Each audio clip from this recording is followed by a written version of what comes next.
자, 우리 앞에 강의에 이어서 건축법의 45번 문제부터 풀어보도록 하겠습니다. 이 파트는 건축법의 네 번째 파트로서 건축물의 대지, 도로, 건축선 관련된 내용들입니다. 자, 45번 문제는 공개공지입니다. 여러분들 이제 우리 공개공지 같은 거 많이 이제 배우셨는데, 이 공개공지라는 용어는 건축물을 건축하는 대지에다가 건축물을 이용하는 사람이 이용할 수 있는 휴식 공간을 만드는 게 공개공지입니다. 그러면 이런 공개공지에 관한 설명으로 가로 안에 들어갈 내용으로 알맞는 것을 바르게 나열한 것은 자, 가로 안에 들어갈 내용들을 찾는 거죠. 자, 공개공지 등의 면적은 대지 면적의 100분의 10 이하 범위 안에서 이 건축 조례로 이 공개공지 설치하는 면적을 정하는 겁니다. 자, 대지 면적의 100분의 10 이하 범위 안에서 이 조례로 공개공지 설치 면적을 그 비율을 정하게 되어 있습니다. 100분의 10 이하.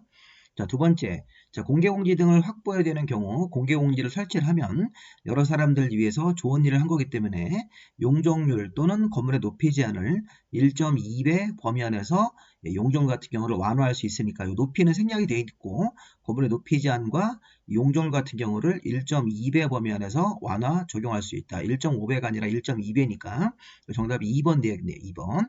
자, 45번 정답은 2번으로 해설하시면 되겠습니다. 공개공지에 관한 기출문제입니다. 그 다음 46번 문제. 자, 46번은 자, 건축법령상 대지에 대한 설명이다. 틀린 것은 자, 건축물을 짓는 토지, 이 대지에 대한 설명으로 틀린 걸 찾는 건데 자, 건축물을 건축하는 대지는 인접하는 도로면보다 낮아서는 아니 된다. 그런데 배수의 지장이 없거나 방습이 필요 없는 건축물을 건축하는 대지는 인접하는 도로면보다 낮아도 건축할 수 있는 예외가 있으니까 맞습니다.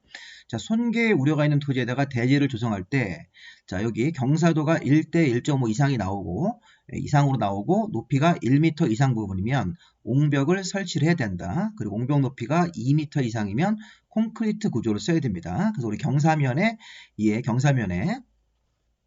그래서 1대 1.5라고 하는 것은 여기 1이 건물의 높이고 1.5가 이제 밑변이라고 생각하시면 되겠습니다. 이렇게 이런 형태의 경사면이 나오고 높이가 1m 이상이면 그 경사면에다가 흙이 무너지지 않게 옹벽을 쌓아야 되고 그 다음에 옹벽 높이가 2m 이상이 나올 때는 반드시 콘크리트 구조를 써야 되는 것입니다. 맞습니다.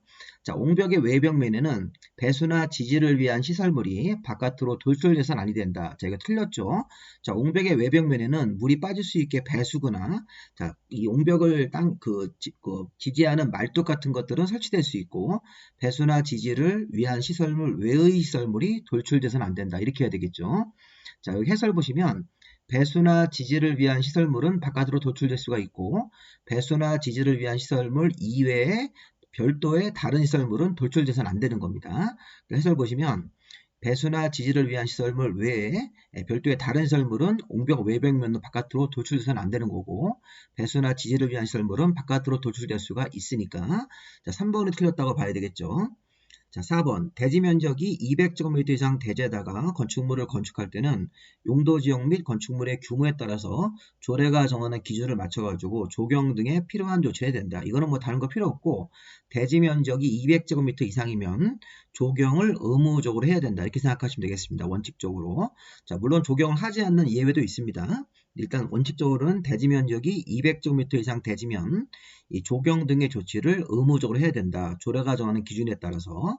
자, 그다음 5번 보시면 소요너비에 미달되는 도로에 접한 그런 대지에서 건축선이 따르게 후퇴 지정되면 이 후퇴한 건축선하고 원래 도로 사이에 후퇴한 부분은 대지 면적 산정할 때 제외되는 것이죠. 건축선이 후퇴가 되면 후퇴한 건축선하고 원래 도로하고의 그 사이의 면적은 대지 면적 계산할 때 제외됩니다. 건축주한테 불리한 일이 생기는 거죠. 자, 이런 것들은 건축선이 후퇴되면 후퇴한 건축선하고 원래 도로 사이에 그 경계선하고 그 부분 사이 면적은 대지 면적 계산할 때 제외한다고 알아두시면 되겠습니다. 정답은 3번으로 보시면 되겠죠. 자, 다음 문제 47번 문제로 가보겠습니다. 이번은 이건 기본 문제죠. 건축물의 공개공지나 공개공간, 보통 이제 공개공지는 건물 바깥에 설치하는 거고, 공개공간은 건물 안에 들어가는 휴식공간인데, 자, 이러한 공개공지 등을 자, 의무적으로 설치하는 용도지역은 1준이 상준입니다. 그러니까 여기 일반공업지역은 공개공지를 의무적으로 설치하는 지역이 아닙니다. 자, 공개공지를 의무적으로 설치하는 토지는 용도지역 이름으로 일준, 일반 주거지역하고 준주거지역이니까 여긴 요건 일반 상업이죠. 상업지역은 전체가 다 들어가죠. 일준이 상준이기 때문에 일반 주거, 준주거, 모든 상업지역하고 중공업지역이 공개공지 의무 설치지역이다. 그 밖에 시군구청장이 별도로 지정 공고하는 지역도 공개공지 설치 대상인데 중요한 건 이런 부분에서 일반 공업지역은 공개공지 의무 설치지역이 아닙니다. 자, 다음 48번 문제. 자, 우리 건축법령상 대지에다가 조경을 설치해야 되는 것은 대지 면적이 200제곱미터 이상이고 건물을 건축했을 때는 조례가 정하는 기준에 따라서 조경을 해야 되는데 조경을 하지 않는 건물도 있었죠. 자, 조경을 하지 아니하는 건물들은 기본적으로 녹지지역이면 조경하지 않습니다.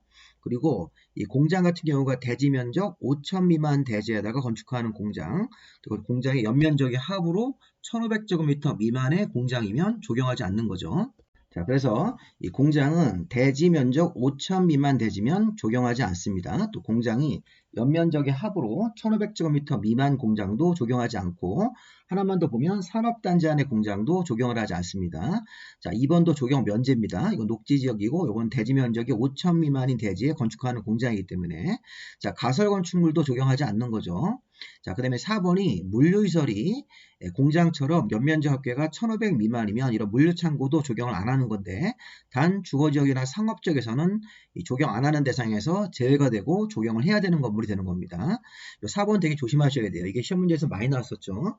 연면적 합계가 1500 미만의 물류시설은 조경하지 아니할 수 있다는데 단 주거지역이나 상업지역에 건축하는 물류시설이면 1500 미만이라도 제외이기 때문에 조경을 해야 되는 건물이 되는 겁니다. 4번 같은 경우는 조경을 해야 되는 대상이다. 그 다음에 녹지지역처럼 자연환경 농림관리지역도 이게 이제 시골지역이기 때문에 대지가 200 이상이라고 하더라도 조경할 필요가 없는 것입니다. 단 지구단위 계획구역이 들어가 있을 때는 행정관청이 특별히 개발하는 지역이니까 행정관청 관리를 받아서 개발하는 지역이기 때문에 그때는 조경을 해야 됩니다. 자, 요거는 제외하고 지구단위가 아닌 관리지역, 지구단위가 아닌 농림지역, 지구단위 구역이 아닌 자연환경보전지역은 조경 면제입니다. 4번은 조경을 해야 되는 것이죠. 48번 정답은 4번으로 보시면 되겠습니다. 49번 문제로 가볼까요? 자, 49번은 대지, 도로를 이렇게 혼합한 문제입니다. 자, 49번 같은 경우로 보시면 자, 우리 옳은 것은 모두 몇 개이냐 찾는 거죠.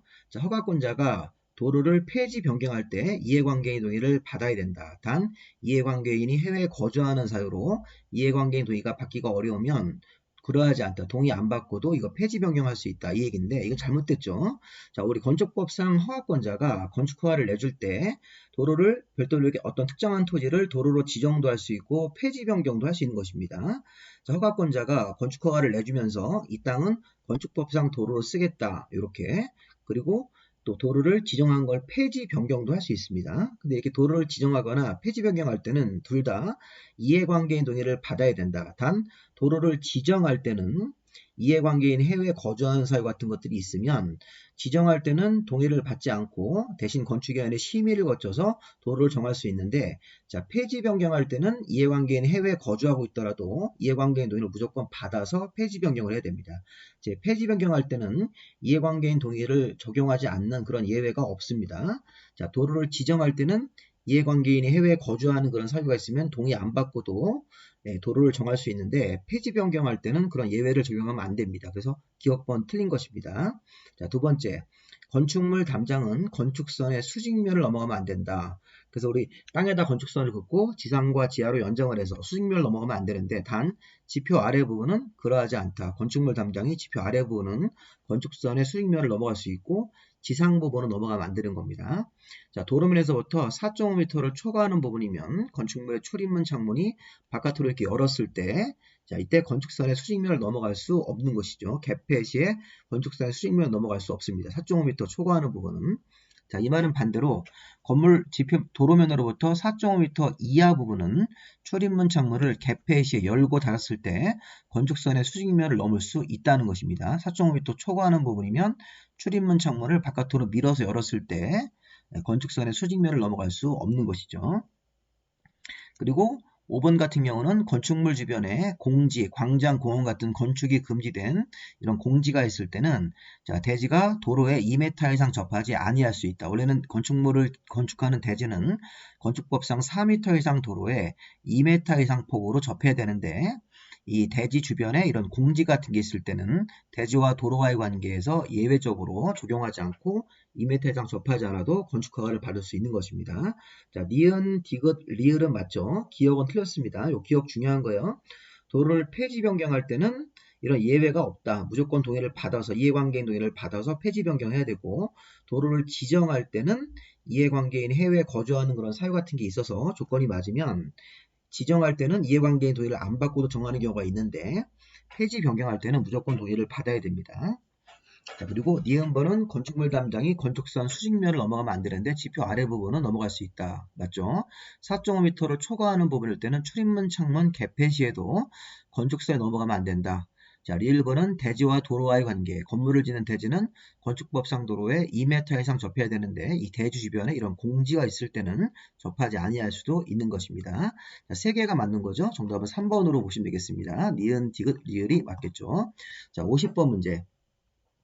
자, 건축법상 공개공지의 설치에 관한 내용으로 옳은 것은 자, 녹지지역은 공개공지 등을 의무적으로 설치하는 지역이다. 아니죠. 공개공지는 일준위, 상준위 같은 지역입니다. 여기서 이제 시군구청장이 별도로 공고하는 지역은 제외하고 일준위, 상준위, 일반주거, 준주거 모든 상업지역하고 중공업지역이 공개공지 등을 의무적으로 설치해야 되는 지역이죠. 자, 우리 공개공지는 이렇게 일준위, 상준위에서 6종류의 건물이 공개공지 의무 대상이죠. 문, 종, 판이죠. 문종판하고 운어숙입니다. 자, 우리 앞에서 우리 저기 문제 1번 문제 풀 때 다중 이용 건축물은 문종판, 운의숙으로 외웠어요.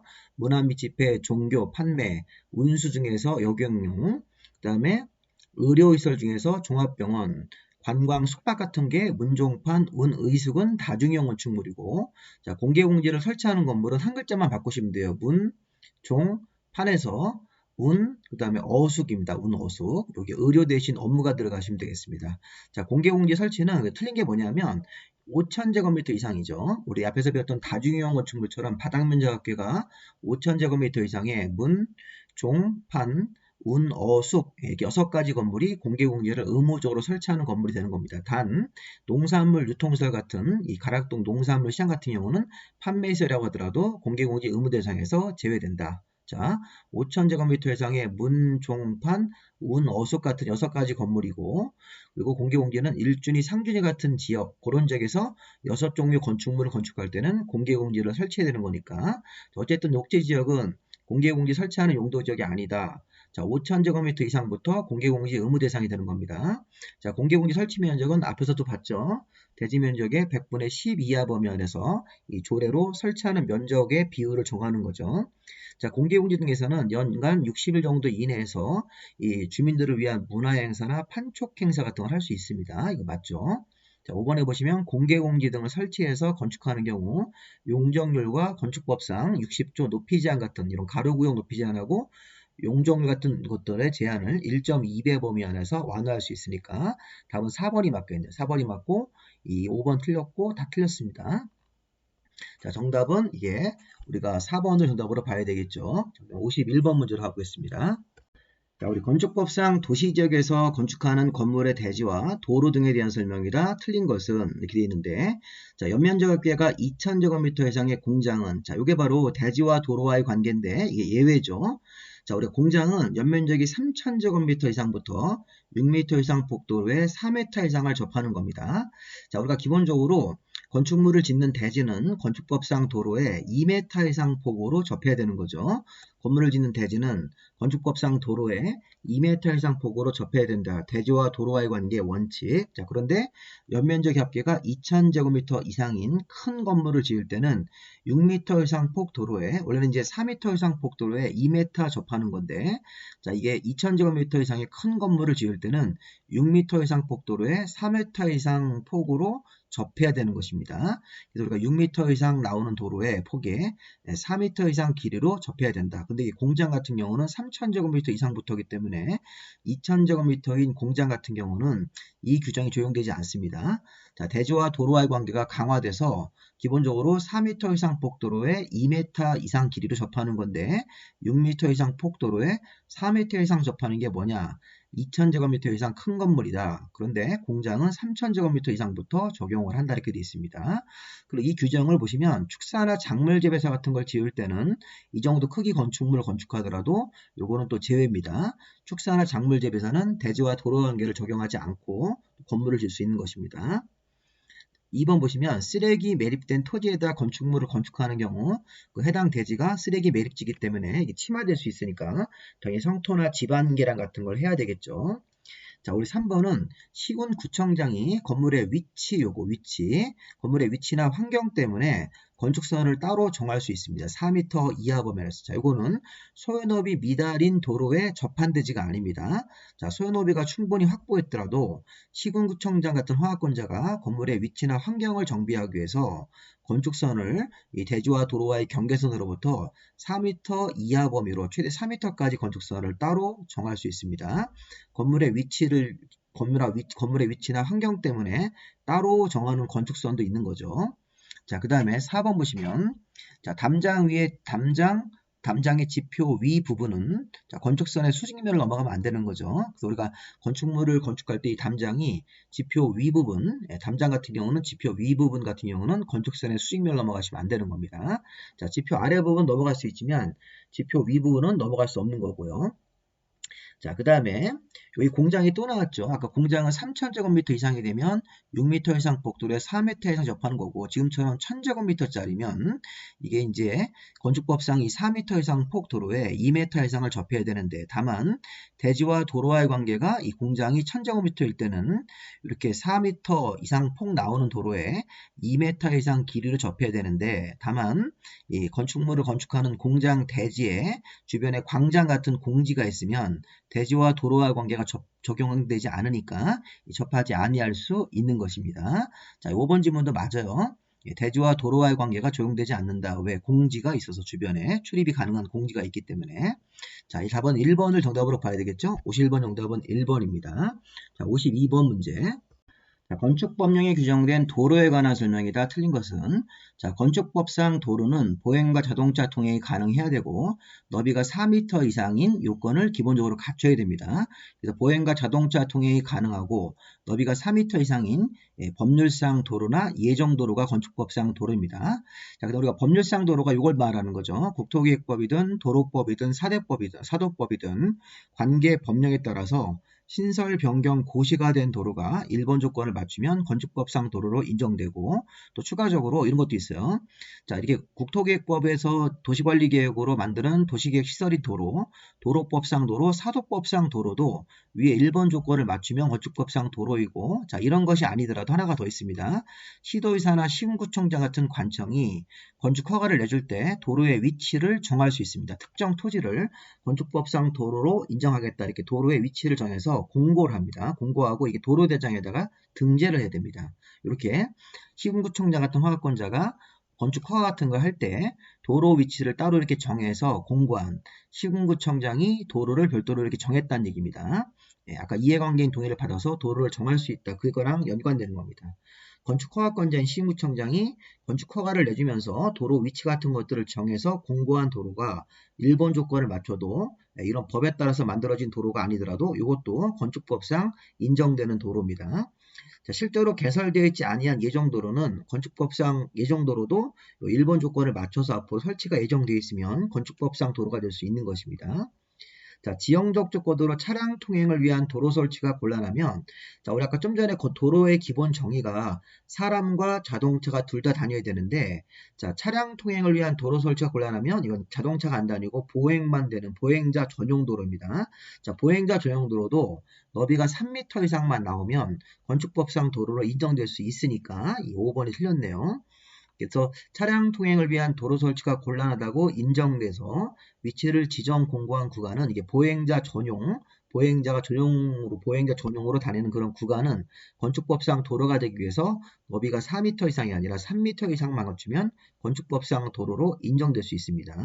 5번이 틀린 게 차량 통행을 위한 도로 설치가 곤란하다. 그럼 보행자만 다니는 구간이다. 그런 도로 구간일 때는 건축법상 도로로 인정될 수 없다가 아니라 인정될 수 있다. 대신 너비가 4m 이상이 아니라 3m 이상만 갖추면 이 보행자 전용 도로 구간도 건축법상 도로가 되어서 그 도로 옆에다가 접해가지고 건축물을 지을 수 있는 것입니다. 대지를 조성해서.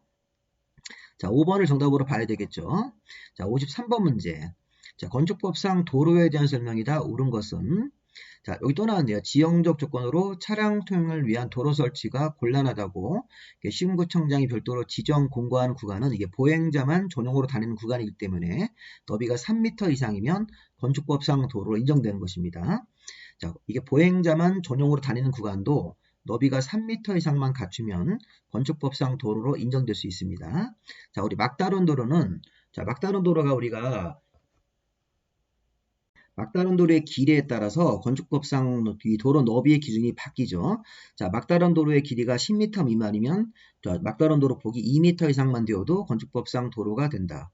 자, 원래는 건축법상 도로의 폭은 4m 이상이 나와야 되는데 이 막다른 도로일 때는 막다른 도로의 길이가 10m 미만이면 2m 이상, 막다른 도로의 길이가 10m 이상 35m 미만. 자, 여기 보십시오. 20m면 막다른 도로의 길이가 10m 이상 35m 미만에 들어갑니다. 그러면 그때는 너비가 3m 이상만 되어도 건축법상 도로가 되고 건축선의 후퇴 같은 거 없이 기준 너비를 갖췄다고 보는 것입니다. 자, 그 다음에 주민이 장기간 통행로로 이용되고 있던 사실상의 통로면 자, 이건 우리가 아까 허가권자가 건축허가를 내줄 때 도로의 위치를 정할 수 있다. 자, 도로의 위치를 정할 때는 이해관계인 동의를 받아서 정해야 된다. 이해관계인이 해외에 거주하고 있거나 해당 도로로 정하려고 하는 토지가 주민이 장기간 통행로로 이용되고 있었던 사실상의 통로일 때는 이해관계인 동의를 받지 않고도 도로를 정할 수 있는 예외가 있으니까 자, 이해관계인 동의를 필수적으로 받지 않고도 주민들이 장기간 통행로로 오랫동안 사용하고 있었던 그런 토지면 그런 관행이 있기 때문에 이해관계인 동의 안 받고도 도로를 정할 수도 있는 것이니까 이 3번 질문도 잘못됐습니다. 자, 4번 질문. 자, 건축물의 대지는 건축법상 도로에 2m 이상을 접하는 게 원칙이니까 자, 원칙을 물어보는 거예요. 3m 이상이 아니라 2m 이상을 접해야 된다. 자, 연면적이 2000제곱미터 이상의 축사면 연면적이 합계가 2000 이상이면 6m 이상 폭도로에 4m 이상을 접해야 되는데 축사 같은 것들은 이건 제외죠. 축사라든가 뭐 작물 재배사 같은 것들은 2000 이상 되더라도 대지와 도로와 관계가 요거로 적용되지 않습니다. 접할 필요가 없다. 접해야 된다는 의무 규정이 적용되지 않는 것입니다. 축사하기 때문에. 자, 우리 정답 같은 경우 이거 지금 2번으로 봐야 되겠죠. 1번 같은 경우는 요거는 차량 통행이 곤란한 구간일 때는 3m 이상이 되면 건축법상 도로 인정이 되고 도로 소유폭을 갖춘 거죠. 막다른 도로 길이가 20m면 10m 이상 35m 미만이기 때문에 3m 이상만 갖춘 막다른 도로면 건축법상 도로가 되는 게 맞습니다. 자, 주민들이 장기간 통행로로 이용하고 있었던 사실상의 통로이면 이런 통로를 허가권자가 도로의 위치로 이렇게 정할 때는 이해관계의 동의를 받지 않고 정하는 경우가 있습니다. 그 다음에 건축물의 대지는 도로에 2m 이상 접하는 게 원칙이고 이런 축사는 이런 규정을 적용되지 않습니다. 정답은 요거 2번을 정답으로 봐야 돼요. 이런 거 되게 어렵습니다. 사실 문제를 푸실 때 차분히 관련 이론을 좀 보시고 그 내용들을 한번 숙지해서 문제를 풀 때 한번 풀어보셔야 되겠습니다. 자, 54번. 자, 건축법령에 규정된 건축선에 관한 설명이다. 틀린 것은 자, 건축선이란 자, 대지에서 이 건축물이나 공작물을 건축할 수 있는 한계선으로 기본적으로 대지와 도로와의 경계선. 자, 대지에서 도로 쪽으로 넘어가면 안 되는 건축물을 건축할 때 넘어갈 수 없는 한계선입니다. 보통 기본적으로 대지와 도로와의 경계선을 건축선으로 정하는 게 원칙이죠. 그리고 자, 소유 너비에 못 미치는 너비의 도로이다. 자, 우리 소유 너비가 건축법상 도로 너비는 4m 이상 나와야 되는데 소유 너비에 미달되는 그런 너비의 도로에서는 양방향으로 대지가 있을 때는 중심선에서 소유 너비의 2분의 1만큼을 물러난 선을 건축선으로 잡는 거죠. 3번도 소요너비에 못 미치는 너비의 도로이다. 만약에 4m 이상이 소요너비인데 2m밖에 안 갖춘 그런 도로일 때는 자, 후퇴를 또 할 때 아까 이 양방대지일 때는 중심선에서 소요너비 2분의 1인 2m씩을 양쪽으로 물러난 선이고 자, 일방대지일 때는 일방은 대지고 나머지 도로 건너편에서는 경사지나 하천 같은 게 있는 일방대지일 때는 그 경사지가 있는 쪽 도로 경계선로부터 소요 너비만큼을 물러난 선을 건축선으로 하는 것입니다. 자, 이런 거는 여기 잠깐 그림을 보시면 자, 아까 우리 지문에 나왔던 게 이 소요너비에 미달되는 도로, 이 도로에 이게 도로인데 도로가 2m밖에 폭이 안 됩니다. 자, 경사지나 하천, 철도가 있고 반대편에는 이렇게 대지가 있죠. 일방대지죠. 자, 일방대지일 때는 이 경사지나 철도가 있는 쪽 도로 경계에서부터 소요너비만큼 후퇴해가지고 이 소요너비가 4m로 보시면 되겠죠. 자, 도로 폭이 이거 2m밖에 안 되고 소요너비고 경사지나 철도나 하천이 있는 쪽 도로 경계선에서 소요너비만큼 물러나가지고 이 분홍색으로 표시된 부분이 건축선이 돼서 이 후퇴한 부분, 이 색깔이 들어간 후퇴한 부분은 대지 면적 계산할 때 제외되는 것입니다. 그러니까 180은 나오고, 자, 얘가 만약에 이렇게 돼 있고, 자, 이번에는 양방향 대지. 자, 도로 폭이 2m밖에 안 되고 양쪽 방향 대지가 있을 때는 가운데 중심선에서 소요너비의 2분의 1인 2m, 왼쪽으로도 소요너비의 2분의 1 이렇게 가서 이 분홍색 선과 분홍색 선이 후퇴한 건축선이 되고 이 후퇴한 부분은 대지 면적 계산할 때 이렇게 제외되는 것입니다. 자, 아까는 이제 한쪽으로 후퇴한 거고 이건 양쪽으로 후퇴했기 때문에 이런 식으로. 자, 그 다음에 하나가 더 있습니다. 자, 이게 뭐냐면 건물의 위치나 환경 정비를 위해서 이 도로가 8m나 나왔는데도 이 대지에서 건물의 위치나 환경 같은 걸 정비하기 위해서 4m 이내로 이렇게 후퇴할 수 있습니다. 이때는 주의할 게 뭐냐면 이 후퇴한 부분이 나중에 대지 면적 계산할 때 포함이 되는 겁니다.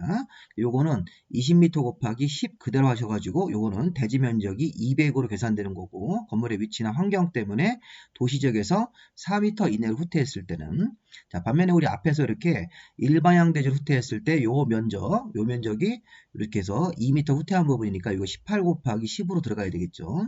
또 양방향 대지 같은 경우도 이렇게 양쪽 방향 대지면 가운데 중심선에서 이렇게 후퇴하셔가지고 2분의 1씩을 2m씩 2m씩 후퇴해서 후퇴한 부분 요거 1m 후퇴했기 때문에 19 곱하기 15로 대지 면적이 나오는데 자, 그런데 자, 지금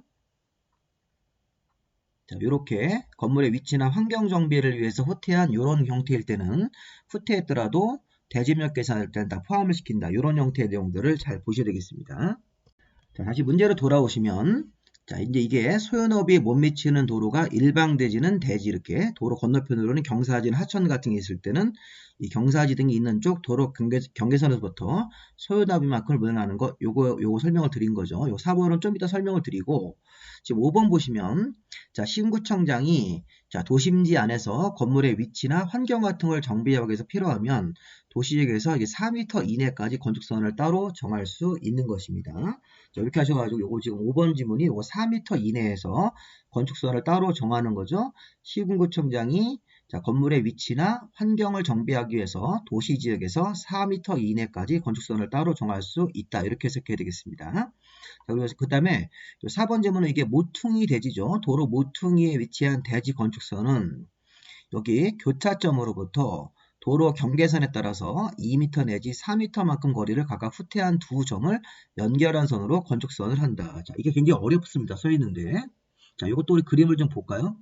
자, 요 그림을 보시면, 자, 요렇게 여기 분홍색 6m짜리 폭의 도로, 여기 이제 7m짜리 노란색 도로가 이렇게 교차합니다. 교차하는 쪽에 이렇게 대지가 생기죠. 자, 각도가 요건 80도고 요거는 100도라고 나와 있습니다. 여기 이렇게 이 두 개의 도로가 교차하면서 각이 생기고 두 개의 도로가 교차하면서 각이 생겼죠. 자, 만약에 이런 형태일 때는 여기서 여긴 80도짜리 여기 6m 도로하고 7m짜리 도로가 교차한 요 대지에서는 각도가 80도이기 때문에 이렇게 우회전하기가 힘들어서 여기 꼭지점으로부터 4m, 여기서부터 4m를 가서 이 선이 건축선이 돼가지고 이 부분이 대지 면적 계산할 때 제외하고 후퇴한 건축선이 후퇴된 부분 면적이 나오는 거고, 자, 요런 쪽을 이렇게 우회전할 때는 이게 100도면 요거보다 상대적으로 좀 이렇게 우회전하기가 좀 쉬우있기 때문에 이때는 3m를 가서 건축선이 적용되는 것입니다. 자, 이렇게 하는 이유가 요 앞에 보시면 확인할 수 있습니다. 요거. 이 표에 따라서 4m나 3m나 2m가 결정이 되는 건데, 자, 여기 도로가 여기 보시면 90도 미만, 90도 이상 150도 미만이라는 게 이 모퉁이 대지에서 후퇴하는 범위입니다. 각도가.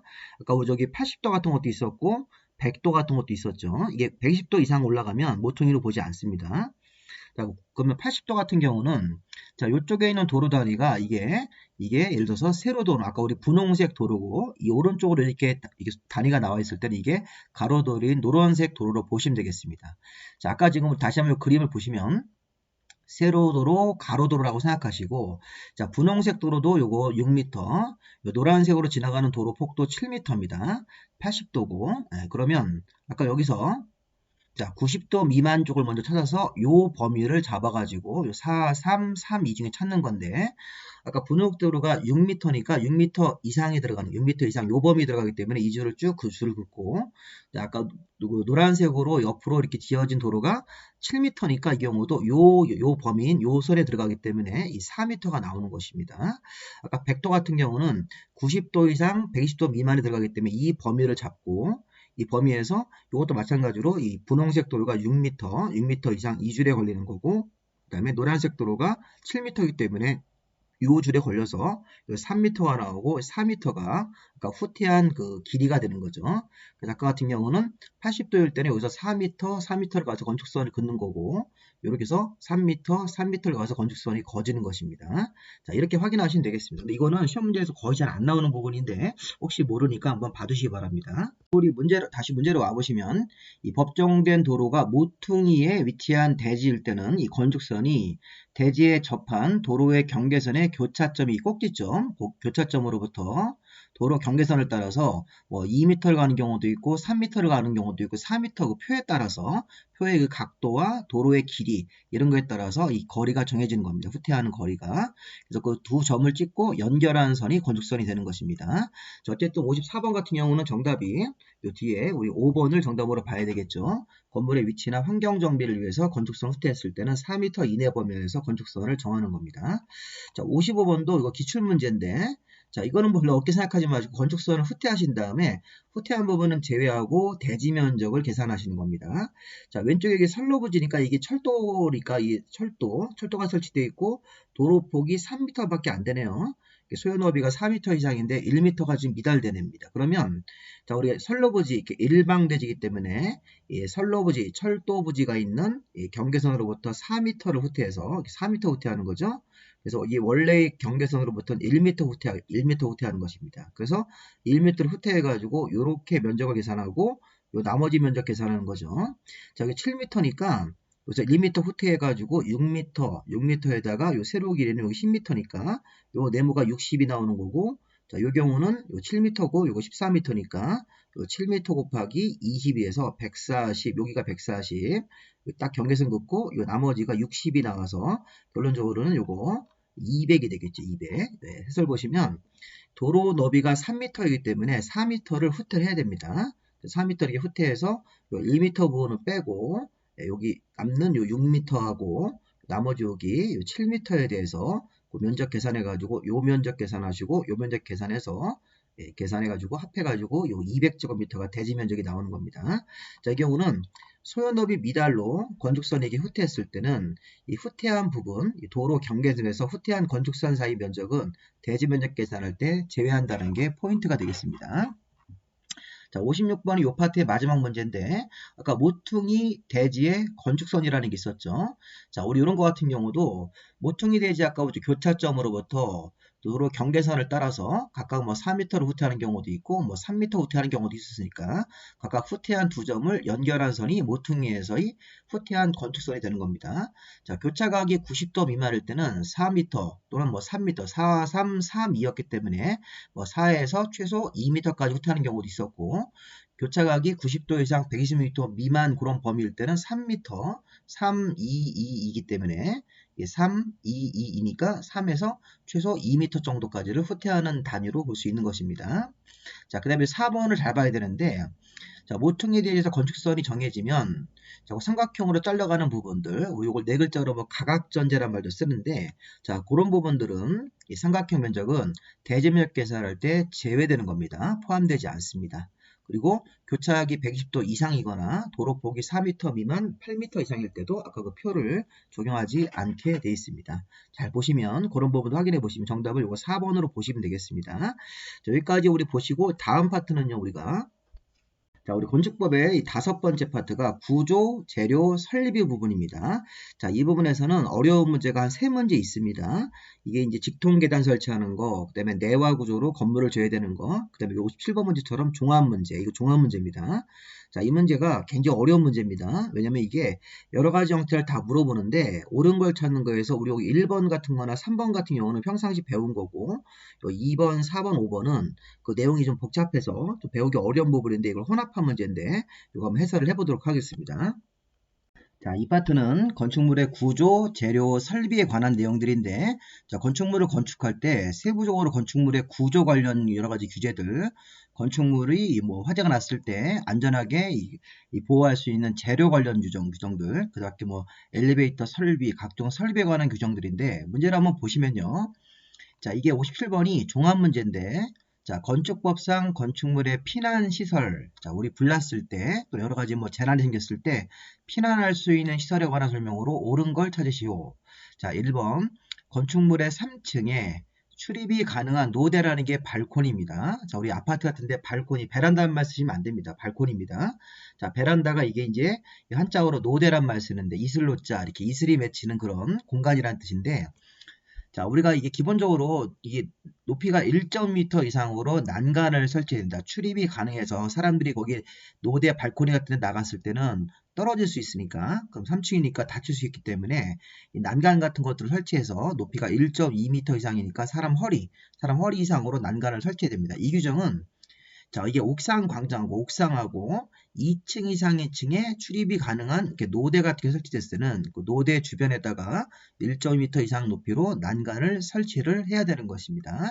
요즘엔 요 난간 같은 경우를 이렇게 쇠창살 같은 걸 하지 않고 또 경우에 따라서 요즘에 투명 난간 이런 것도 있어서 이런 난간 같은 것들이 이제 점점 발전하는 것 같습니다. 아파트 요즘에 짓는 것은 이 난간도 외관상 이렇게 보기 좋게 이렇게 투명하게 이런 식으로 만드는 그런 난간도 있는 거로 확인이 됩니다.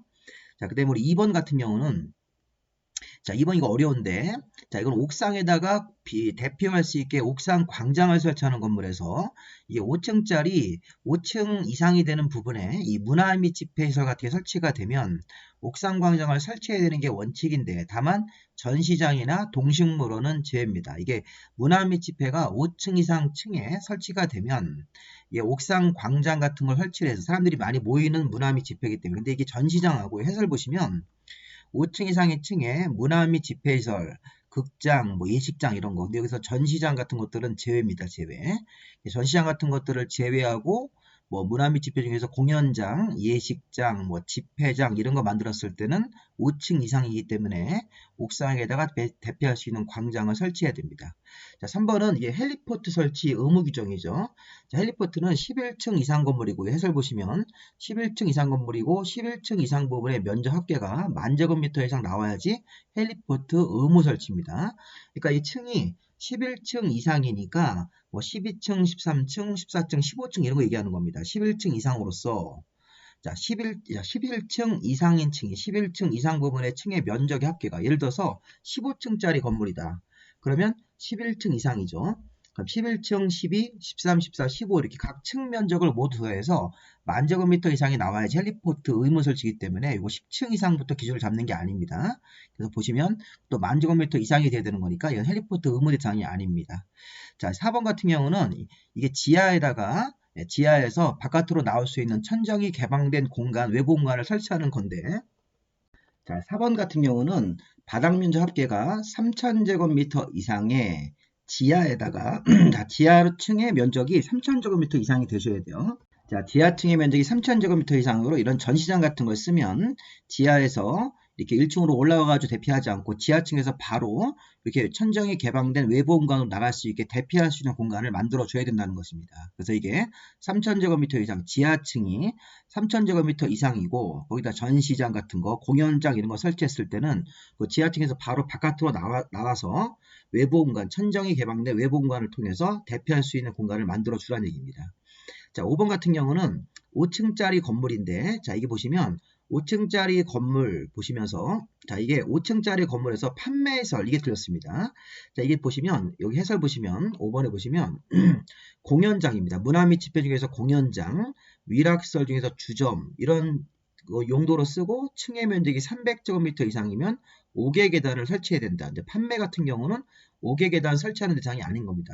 이렇게 보시면 이게 면적이 300제곱미터 이상이고, 여기 1000제곱미터는 맞는데, 판매서 같은 거를 건물 안에다가 셌을 때 해당 층의 면적이 300제곱미터 이상이라고 하더라도 이게 외벽에다 5개 피난 계단을 따로 설치해야 되는 대상 건물은 아니라는 것입니다. 자, 되게 어렵죠? 이 부분은. 이런 문제가 나오면 뭐 간단한 문제보다는 완전히 어려운 문제입니다. 심합니다. 자, 다시 한번 보시면 1번은요. 자, 건축물의 층이 2층 이상의 2층이든 3층이든 4층이든 2층 이상의 층에 자, 이렇게 출입이 가능한 노대, 발코니 같은 거 설치했을 때는 노대에 사람이 나가서 추락할 수 있지 추락을 방지해야 되니까 추락하지 않도록 높이가 1.2m 이상으로 난간을 설치해야 된다. 1번이 정답입니다.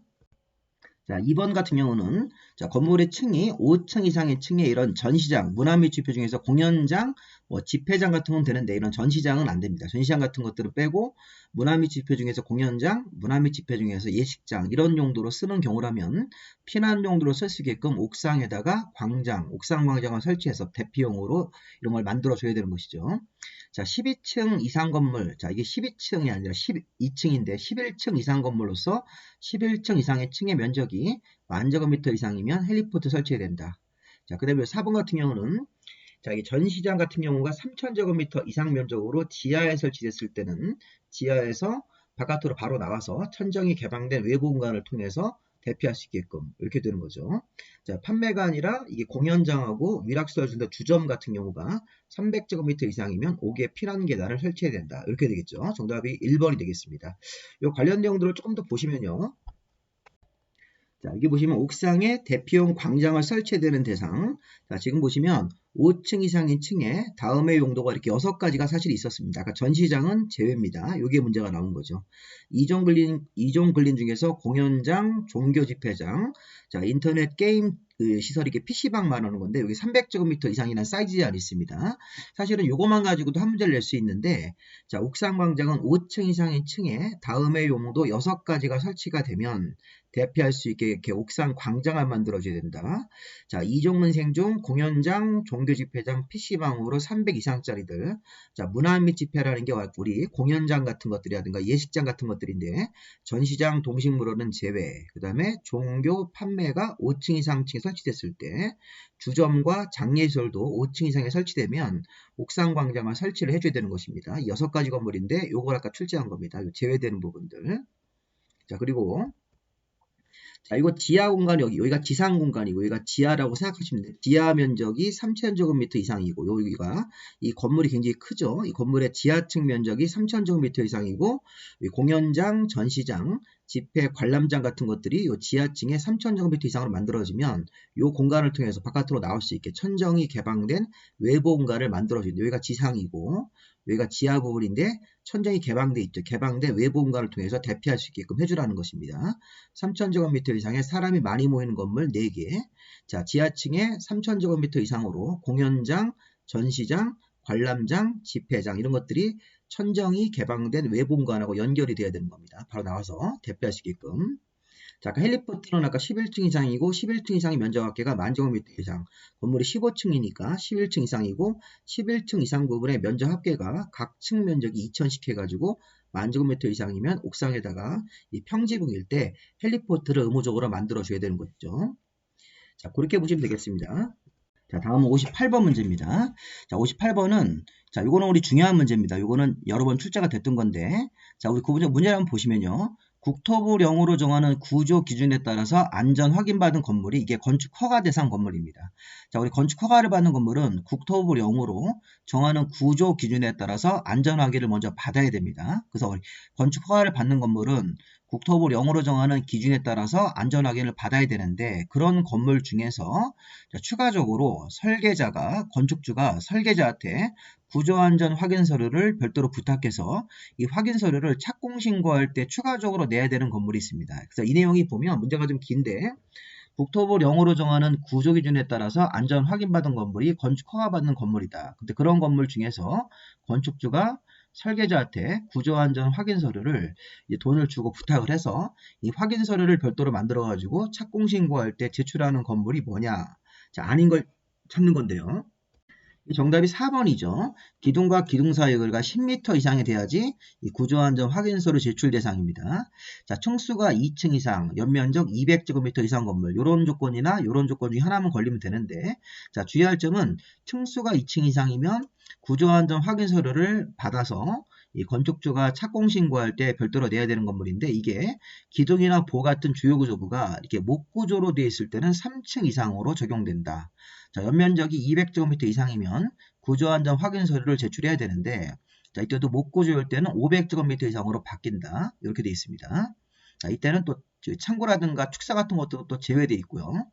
자, 높이가 13m 이상 건물, 기둥과 기둥 사이 거리가 이게 10m 이상 건물이 돼야 되는 거죠. 기둥과 기둥 사이 거리가 10m 이상, 그 밖에 처마 높이가 9m 이상 이렇게 되는 거죠. 원래 처마 높이가 9m 이상이고 기둥과 기둥 사이 거리가 10m 이상이고 단독주택이나 공동주택은 건물의 높이와 상관없이 모두 다 구조안전 확인서를 내야 되는 건물이다. 여기서 구조안전 확인서류 2층 이상, 200제곱미터 이상, 목구조일 때는 3층 이상, 목구조일 때는 500 이상, 건물 높이가 13m 이상, 기둥과 기둥 사이 거리가 10m 이상, 그 다음에 처마 높이가 9m 이상, 단독주택이나 공동주택 같은 경우는 건물 높이에 관계없이 모두 다 구조안전 확인 서류를 제출을 해야 된다. 이게 시험 문제가 한 3번 정도 나왔는데 자꾸 나오는 이유는 이게 지문들이 나와서 그런 거죠. 이런 것들을 특별히 이렇게 우리가 문제를 내기 좀 편하니까 출제하신 분들이 이런 것도 이렇게 계속적으로 반복적으로 내는 경향이 있습니다. 자, 57번 문제보다는 좀 평이하죠. 요거는 그래도. 자, 그 다음에 이제 우리 59번 문제로 가보겠습니다. 건축물의 구조 관련된 설명으로 틀린 것은? 자, 건축물의 구조에 대해서 여러 가지 내용들을 물어보는 건데, 자, 층수가 6층 이상이죠. 층수가 6층 이상이면 설계하는 자가 그냥 단독 설계하지 말고 구조기술사한테 협력을 받아야 된다. 이렇게 생각하면 되겠죠. 우리 구조기술사가 우리 드라마에서 그 나의 아저씨인가라는 드라마 있었죠. 거기서 우리 그 남자 주인공이 이런 기술사 같은 거를 지금 직업으로 하고 있었습니다. 그런 분들의 별도의 협력을 받아야 되는 건물이 6층 이상 건물이 되는 거죠. 6층 이상 건물 같은 것들을 설계할 때 구조안전 확인 서류 같은 것들을 여기 구조안전을 확인할 때 기술사한테 협력을 받아야 되는 건물은 설계자가 단독 설계하지 말고 구조기술사한테 협력을 받아야 되는 건물이 6층 이상부터입니다. 자, 그 다음에 이건 아까 우리 보신 거죠. 지방자치단체장이 건축 허가를 받아야 되는 건물이면 구조안전 확인 대상 건축물에 대해서 아까 우리 구조안전 확인 대상이라는 게 뭐예요? 국토부 영어로 정하는 구조안전 확인 대상, 건축 허가를 받아야 되는 건물이죠. 그래서 그런 건물일 때는 또 내진 성능을 확보했는지 그 여부도 같이 확인해야 됩니다. 그래서 우리가 건축 허가를 받아야 되는 건물이면 구조안전 확인 같은 것들을 국토부 영이 정하는 기준에 따라서 받아야 되고 또 그 건물은 동시에 내진 성능도 별도로 확보했는지를 확인을 해야 되는 건물이 되는 겁니다. 다시 한번 건축 허가를 받아야 되는 건물이면 모두 국토부 영으로 정하는 구조안전 확인 대상에 따라서 구조안전 확인을 해야 되고 이 건물은 또 추가적으로 내진 성능을 확보했는지 확인하는 건물이 같이 된다. 이렇게 허가받아야 되는 건물이면 자, 우리 그 건축물에는 이 채광창이나 환기창 같은 것들을 내야 됩니다. 자, 우리 공동주택의 거실이 우리가 이제 건축물 안에서 실내에서 우리 사람들이 이렇게 여러 가지 활동할 수 있는 공간들이 다 거실이 되는 건데, 자, 공동주택의 거실에는 채광이나 환기를 위한 채광이 거실 바닥 면적의 10분의 1. 자, 여기서 결론은 채광창이 더 커야 됩니다. 채광창이 거실 바닥 면적이 100제곱미터면 100제곱미터의 10분의 1 이상 크기로 내야 되고, 환기창은 거실 바닥 면적이 100제곱미터면 거기 20분의 1 정도 이상 크기로 창문을 설치해야 된다. 여기서 조심할 게 10분의 1하고 20분의 1이 바뀌면 안 됩니다. 채광창이 거실 바닥에 10분의 1 이상 크기로 내야 되고 10% 이상으로 환기창 같은 경우는 거실 바닥 면적의 20분의 1이니까 5분의 1 이상 크기로 창문등을 설치해야 됩니다. 자, 그다음 우리 건물 거실에다가 이런 반자 같은 걸 설치했다면 반자라는 게 이제 건물 실내 거실에서 천정 마감재인데 요즘에 이런 반자 설치 없이 그냥 이렇게 천장을 시멘트 이렇게 그냥 그 바닥 형태로 두는 경우도 있습니다. 근데 어쨌든 반자를 설치했을 때는 반자 높이가 2.1m 이상을 맞춰야 된다. 다만 뭐 공장이나 창고 같은 것들은 이런 높이를 맞추지 아니할 수도 있습니다. 자, 건축물 실내 거실에다가 반자를 설치했을 때는 이 바닥으로부터 반자까지 높이가 2.1m 이상을 맞춰야 되는 것이 원칙이다. 공장, 창고, 위험물 저장소 같은 경우는 이런 높이 같은 걸 지키지 아니할 수도 있습니다. 연면적이 1000제곱미터 이상 건물이면 방화벽으로 구획을 하고 구획된 부분은 1000제곱미터 미만이 되게 구획을 해야 되는 것입니다. 자, 이런 형태가 있으니까 자, 다음은 60번 문제. 자, 요거 좀 어려운 문제인데 자, 이거는 피난층 외이층에서 피난층, 우리 보통 피난층을 1층으로 보면 맞습니다. 물론 이제 1층이 아닌 층도 피난층이 될 수 있는데 피난층이라는 게 건물 지상으로 나갈 수 있는 1층이라든가 또는 뭐 이렇게 우리 옥상층도 피난층으로 볼 수 있는데 자, 어쨌든 중요한 건 뭐냐면 이런 피난층으로 내려갈 수 있는 피난층으로 이렇게 갈 수 있는 계단을 2개 이상을 설치를 해야 되는 건물들이 있습니다. 자, 이게 보시면 요 답이 2번입니다. 2번. 근데 왜 2번인지를 밑에 해설을 보시면서 보겠습니다. 우리 교재에는 요 내용이 좀 빠졌는데 요 추가로 보충해 설명을 드리겠습니다. 자, 먼저 보시면 요 파란색 부분을 먼저 보세요. 학원, 의료시설, 아동시설, 노인복지시설, 노인시설들, 장애인시설들, 숙박시설은 3층 이상인 층에 면적이 200제곱미터 이상으로 설치가 되면 이 계단을 2개 이상을 만드셔야 됩니다. 되게 장애인, 의료, 장애인들 시설, 노인시설, 아동 관련 시설, 애들이 이렇게 공부하는 학원 같은 경우는 또는 의료시설 같은 아픈 사람들이 있는 것들은 3층 이상인 층으로 해당 면적이 200제곱미터 이상이면 해야 된다. 그럼 여기 보세요. 노인복지시설이 노인 관련 시설인데 자 2층에 있을 때는 200제곱미터 이상이더라도 이게 직통계단 2개 이상 설치 대상이 아닌 거죠. 1번 틀렸습니다. 자 1번 보시면 노인복지시설 여기 학원, 의료시설, 아동시설, 노인복지시설이 3층 이상인 층에 있어야 되고 면적이 200제곱미터 이상이니까 200은 맞는데 3층 이상이니까 여기 요 층이 틀린 겁니다. 자 이거 안 맞죠? 자 두 번째 자, 거실의 바닥 및 앞개가 200제곱미터인 종교시설이 지하층에 있다. 여기 보세요. 지하층일 때는 건물의 종류에 관계없이 200제곱미터 이상이면 무조건 다 이거 직통계단을 2개 이상 만들어가지고 지하에서 지상으로 올라가서 빨리 대피할 수 있게 해줘야 되는 겁니다. 이게 지금 지하층은 건물의 종류에 관계없이 200제곱미터 이상이면 여기도 보세요. 5번도 지하층이 주점에 지하층이 있을 때 이게 200제곱미터 이상 돼야지만 직통계단 2개 이상 설치한 대상이 되는 거죠. 4번도 아까 요거 학원이니까요. 학원 같은 경우는 여기 3층에 200제곱미터 이상으로 학원이 있을 때 이게 직통계단 의무 대상이니까 150이니까 기준 미달이네요. 3번 같은 경우도 여기 병원이죠. 병원이면 의료시설 같은 병원인데 여기 보세요. 입원실이 없는 치과병원은 제외입니다. 제외.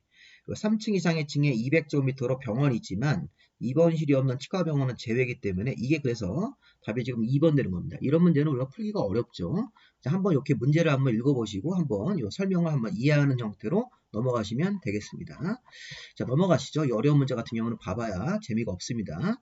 자, 61번도 조금 더 어려운 문제인데 이거는 건축물의 주요 구조부 외벽을 내화 구조로 해야 되는 건물.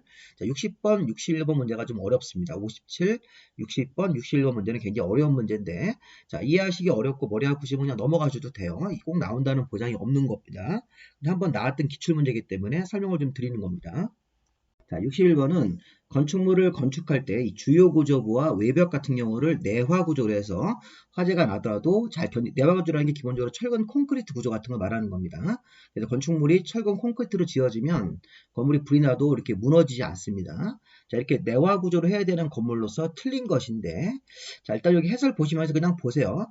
주점 같은 거 주점 용도로 쓰는 경우는 여기 면적이 자 200제곱미터 이상만 되면 이게 주요 구조부를 내화 구조로 해야 되는 것입니다. 300이기 때문에 맞습니다. 자, 건물의 2층에 노인 복지시설이 있을 때는 면적이 400제곱미터 이상이면 주요 구조부를 내화 구조로 해야 된다. 400제곱미터 이상이면 맞습니다. 자, 방송국 같은 경우는 500제곱미터 이상입니다. 해설 보시면 방송국 같은 경우는 해당 면적이 500제곱미터 이상이면 이 건물 자체를 주요 구조부를 내화 구조로 해야 되는 것이고 이 동물원 같은 경우는 이게 면적이 500제곱미터, 동물원 같은 경우는 500제곱미터 이상의 면적이 나왔을 때 내화 구조이기 때문에 400이 틀렸습니다. 자, 화장장 같은 경우도 이 밑에 화장장 500제곱미터 이상이면 내화 구조를 해야 된다. 건물 안에 자 우리 묘지관리시설 같은 화장시설 같은 화장장이 있었을 때는 건물 자체의 면적이 500제곱미터 이상이면 주요 구조부를 내화 구조로 해야 된다. 정답은 4번으로 보십시오. 자, 이런 문제는 참고로 한번 보시 바랍니다. 자, 62번, 그 다음 여기서부터 좀 중요합니다. 62, 63번은 중요한 건데. 자, 우리가 항상 요즘에 이제 아파트라든가 연립에 사시면서 소음 때문에 우리 막 굉장히 스트레스 많이 받지 않습니까? 그런 걸 해결하기 위해서 소음 방지 경계벽을 설치해야 되는 건물. 자, 우리 소음 방지 경계벽은 옆방에 소음이 들리면 안 되는 건물이 있습니다. 숙박설의 객실, 기숙사의 침실은 조용히 이렇게 옆방 소음이 들리면 안 되죠. 근데 우리 백화점 같은 판매시설의 상점은 옆방에 소음이 크게 문제되는 게 아니에요. 그래서 이거 지금 3번 같은 경우는 이 소음 방지 경계벽 의무 대상이 아닙니다. 학교의 교실, 의료시설의 병실, 숙박시설의 객실, 자, 기숙사의 침실은 모두 이렇게 소음 방지 경계벽을 해야 되는데 판매시설의 상점가는 그 경계벽을 소음 방지를 위해 살 필요가 없습니다. 해설 보시면 자, 일단 여기 보세요. 다가구 주택, 그 다음에 공동주택 같은 거, 기숙사는 제외되는 게 기숙사는 요 밑에 내려가 있으니까 제외된 겁니다. 자, 단독주택 중에 다가구 주택은 옆방 소음이 들리면 안 된다. 공동주택 같은 아파트 연립 다세대도 이 옆집에 소음이 들리면 안 됩니다. 자, 그 다음에 기숙사 침실, 의료시설의 병실, 그다음에 학교의 교실, 숙박시설의 객실 같은 경계벽. 자, 다중생활설이 고시원이죠. 자, 이종근린 생활설로 들어가는 고시원이 다중생활설이 500제곱미터 미만인데 어쨌든 다중생활설 고시원도 경계벽을 소음 방지, 그 밖에 노인들 관련 시설들, 노인 복지주택, 노인 요양시설도 조용히 해야 되기 때문에 소음 방지 경계벽, 여기 판매시설 같은 건 들어가지 않죠. 판매시설 간의 경계벽은 소음 방지 경계벽 대상이 아니다. 이렇게 해석하시면 되겠습니다. 3번 문제는 국토부 장관이 정해서 고시하는 건물이면 자, 우리 범죄 예방 기준, 우리 범죄 예방 기준이 정해진 위치에다가 CC카메라 달고 또 방범창 이런 거, 방범창 같은 걸 달아서 범죄를 상대적으로 예방할 수 있게끔 그런 것들을 해야 되는 건물이 어디냐? 우리 범죄가 일어나면 문제가 되는 곳이 있습니다. 해설 보시면 다가구 주택 같은 단독주택, 아파트 연립 다세대에서 우리 여러 가지 뭐 성범죄라든가 여러 가지 뭐 강도 같은 강력 사건이 생기는데 이런 거를 막기 위해서 범죄 예방 기준 같은 것들을 지켜서 줘야 됩니다. 자, 일종 근린 생활시설 중 소매점이라는 게 편의점 같은 거, 이종 근린 생활시설 중 다중생활시설이 고시원, 자, 문화 및 집회, 이게 우리 공연장이라든가 극장 같은 건데 여기서 동식물원 제외입니다. 자, 이게 답이 딱 보이네요. 동물원 같은 경우는 범죄 기준을 지켜야 되는 문화 및 집회에서 제외되어 있습니다. 그 밖에 교육시설 같은 거가 여기 교육시설이 학교입니다. 여기서 연구소나 도서관은 제외, 동식물원 제외, 요게 중요한 거고. 자, 지금 우리가 범죄 예방 기준에 따라서 건축해야 되는 건물 중에서 문화 및 집회 중에 동물원, 식물원 제외, 교육시설 같은 것 중에서 학교는 들어가는데 도서관, 연구소는 제외다. 그 밖에 노유자시설, 수련시설, 오피스텔, 숙박시설 분류되는 다중생활, 다중생활시설의 사이즈가 500 이상이면 숙박이고 500 미만이면 이종인데 다중생활시설 고시원, 일종 근린생활시설 중 편의점 같은 소매점, 주택, 그 다음에 학교 이런 것들, 문화 및 집회, 공연장 같은 경우는 이 범죄 예방 기준을 지켜야 되는데 학교, 소매점, 다중생활시설, 고시원 이것도 마찬가지입니다. 동식물원은 여기서 제외되어 있으니까 이것도 범죄 예방 기준 이렇게 아까 우리 62번 문제 같은 경우는 소음 방지 경계벽 이렇게 이거는 범죄 예방 기준을 지켜야 되는 건물 이렇게 해서 보시면 되겠습니다. 자, 64번 문제 같은 경우는 자, 이 문제는 우리가 작년도 시험 문제인데 자, 요거는 잠깐 그림을 좀 보겠습니다. 자, 요 그림에서 요 대지에다가 이 도로에 접해서 대지가 이렇게 조성되고 건물이 세워졌습니다. 자, 문화 및 집회로 500제곱미터 이상이면 이 출입문에서 도로 쪽으로 나갈 수 있는 여기 통로 폭을 3m 이상은 확보를 하셔야 됩니다. 주변에는 뭐 나무 같은 걸 막 심어서 조경도 하지만 출입문에서 이 건물에서 불났을 때 빨리 이렇게 대피할 수 있게끔 통로를 3m 이상을 내야 된다. 이거를 문제를 낸 겁니다. 그래서 이게 지금 보시면 이게 이제 기준이 있습니다. 이게 자, 지금 건축물의 대지 안에는 이게 여기 출구, 건축물의 출구에서 지상으로 통하는 피난계단, 특별 피난계단으로부터 도로 쪽으로 통하는 통로를, 자, 도로 쪽으로 통하는 통로를 다음 기준에 따라 설치해야 된다. 자, 기본적으로 단독주택일 때는 너비가 9m 이상 통로, 아까처럼 500제곱미터 이상의 문화 및 집회, 종교 이런 경우는 3m 이상의 통로폭을 만들어야 된다. 그 밖의 건물일 때는 1.5m 이상. 자, 요거를 가지고 문제를 출제한 것입니다. 64번 문제가 이렇게 소화라든가 피난 같은 통로 설치에 관한 규정으로 가로 안에 바르게 나열한 것은 이렇게 통로 설치 규정은 여기 보시면 여러 가지 뭐 쭉 내용들이 나오는데 이 도로나 공지 쪽으로 통하는 통로를 다음 기준에 따라 설치해야 된다. 단독주택은 통로 유효 너비가 9m 이상, 0.9m 이상이죠. 0.9m 이상이니까 이게 이제 90cm 이상이 되겠죠. 자, 그 다음에 아까 500제곱미터 이상의 문화 집회나 종교 같은 경우는 너비가 3m 이상이 나와야 되는 거죠. 500제곱미터 이상이면 3m 이상 통로법을 내야 된다. 그 밖에 건물 때는 1.5m니까 정답이 2번이 되겠습니다. 이런 문제는 작년도에 거의 예상을 못한 겁니다. 이런 거는 개인적인 사견이지만 공인중개사가 알아야 될 게 아닙니다. 이 통로 같은 것들 공인중개사가 왜 알아야 됩니까? 이거는 건축사 시험 볼 때 나오는 건데 시험 출제하신 분들 좀 너무한 그런 측면이 있습니다. 이런 문제 같은 경우도 있으니까 좀 기분 나쁘시더라도 관련 내용들을 좀 이해해 두시기 바라겠습니다. 여기까지 64번 문제까지 푸시면 이제 우리 5번째 파트가 끝났고, 자, 6번째 파트로 넘어가시면, 6번째는 자, 지역, 지구 등에 관한 건축 제한인데 이 파트에서는 면적 계산하는 거, 높이 계산하는 거 이런 것들이 포인트가 되는 겁니다. 근데 지금 여기 19회 때 문제는 좀 옛날 문제인데 지역, 지구 안에 관련된 내용의 건축 제한에 대한 설명으로 이렇게 종합 문제 형태로 돼서 굉장히 어려운 문제입니다. 자, 우리 건축법에서는 건축법을 적용할 때 하나의 대지가 두 군데 용도지역에 걸치면 그런 게 있습니다. 건축법도 하나의 대지가 두 개 이상 용도지역에 걸쳤을 때는 건축법을 적용할 때 과반이 속하는 용도지역 쪽의 규정을 적용한다. 단 녹지지역과 그 밖의 지역에 걸쳤을 때는 각각의 각 지역은 녹지지역은 녹지지역대로 녹지가 아닌 지역대로 녹지가 아닌 지역대로 처리를 합니다. 그래서 여기 지금 1번 지문이 뜨면 답인데 1번은 이렇게 생각하시면 돼요.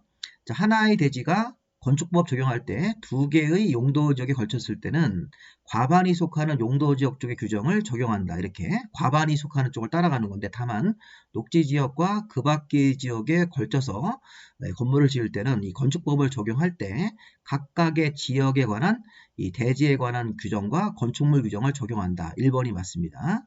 자, 두 번째는 시장군수구청장 같은 시장은 가로구역이라는 가로구역 단위로 건축물의 높이를 정할 수 있죠. 우리 가로구역이라는 게 도로로 둘러싸인 하나의 구역이 되는 거죠.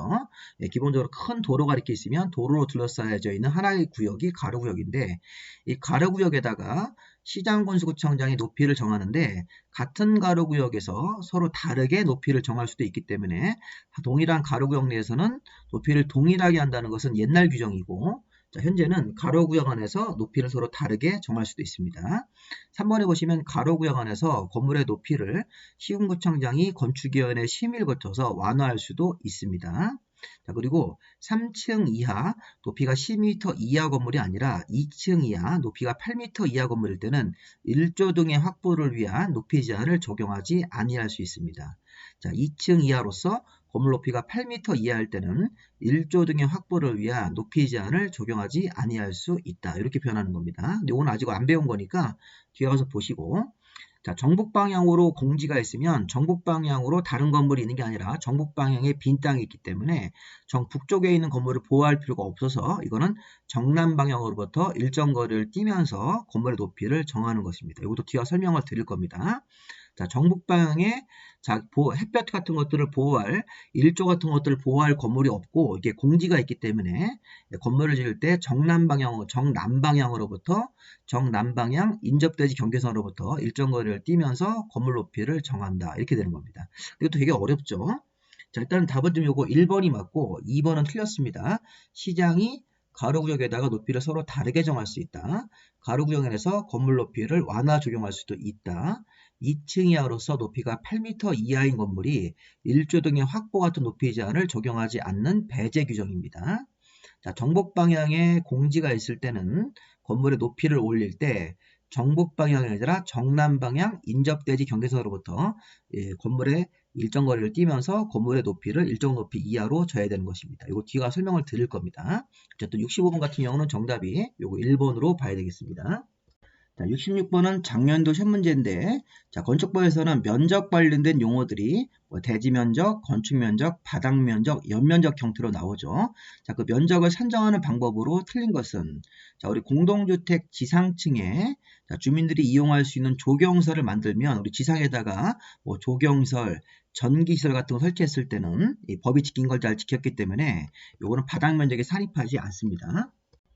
그래서 공동주택의 지상층에 뭐 우리 보시면 기계실, 전기실, 어린이 놀이터, 조경 이런 거 설치했을 때는 주민들을 위해서 좋은 걸 설치한 거기 때문에 바닥 면적에 산입하지 않습니다. 특히 기계실이나 전기실이 지하에 들어가면 비가 많이 와서 침수될 수 있기 때문에 지상으로 올리는 겁니다. 그렇게 올리면 건축법을 잘 지킨 거니까 저기 공동주택 지상에 있는 전기실, 기계실, 조경시설, 어린이 놀이터 같은 것들 이런 것들은 바닥 면적에 산입하지 않는 거죠.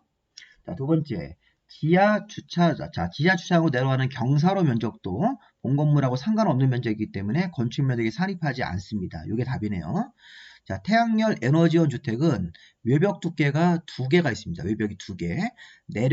내측벽이 있고 외측벽이 있기 때문에 이때는 이 건축 면적 같은 거나 바닥 면적 같은 걸 잴 때 이 보시면 내측 내력벽의 중심선을 가지고 면적을 측정하는 겁니다. 자, 태양열 에너지원 주택은 외벽이 두 개가 있습니다. 그래서 외측벽하고 내측벽 두 가지가 있기 때문에 이 건축법에서 면적을 계산할 때 이런 건축 면적 계산할 때 중심선을 잴 때 내측벽의 중심선을 기준으로 한다. 자, 그 다음에 용적률 산정할 때 용적률 공식에서 이 분모의 연면적 계산할 때는 지하층 면적, 지상의 부속용도의 주상 면적 이런 것들은 제외되는 거니까 지하층 면적은 이 용적률 계산할 때 이 분모 연면적에 산입되지 않습니다. 자, 건물의 층의 구분이 명확하지 아니한 건물일 때는 4m를 하나의 층으로 보고 건물의 층수를 계산하는 것이죠. 1번은 바닥 면적에 산입되지 않는 거, 2번은 건축 면적이 산입되지 않는 거. 태양열 에너지원 주택은 벽이 두 개이기 때문에 내측벽의 중심선을 가지고 건축 면적을 측정한다. 그 다음에 용적률 계산할 때 분자에 들어가는 그 연면적, 분자의 연면적에 자, 용적률이라는 게 대지 면적분의 연면적인데 그 연면적 계산할 때는 지하층 면적, 지상의 부속용도 주차장 면적은 산입하지 않습니다. 5번 같은 경우는 층수를 따질 때 층의 구분이 명확하지 않은 건물은 4m를 하나의 층으로 보는 것이죠. 정답은 2번 되겠죠? 자, 67번 문제. 자, 다음 그림은 지상으로 3개층 올라가 있고 지상 1층은 주차장, 조경 쓰고 2층과 3층은 여기 다세주택이기 때문에 주거용으로 쓰고 있고 옥상 부분에 다락도 있고 52, 굴뚝뚝 같은 것도 있습니다. 다락은 경사지붕입니다. 이렇게.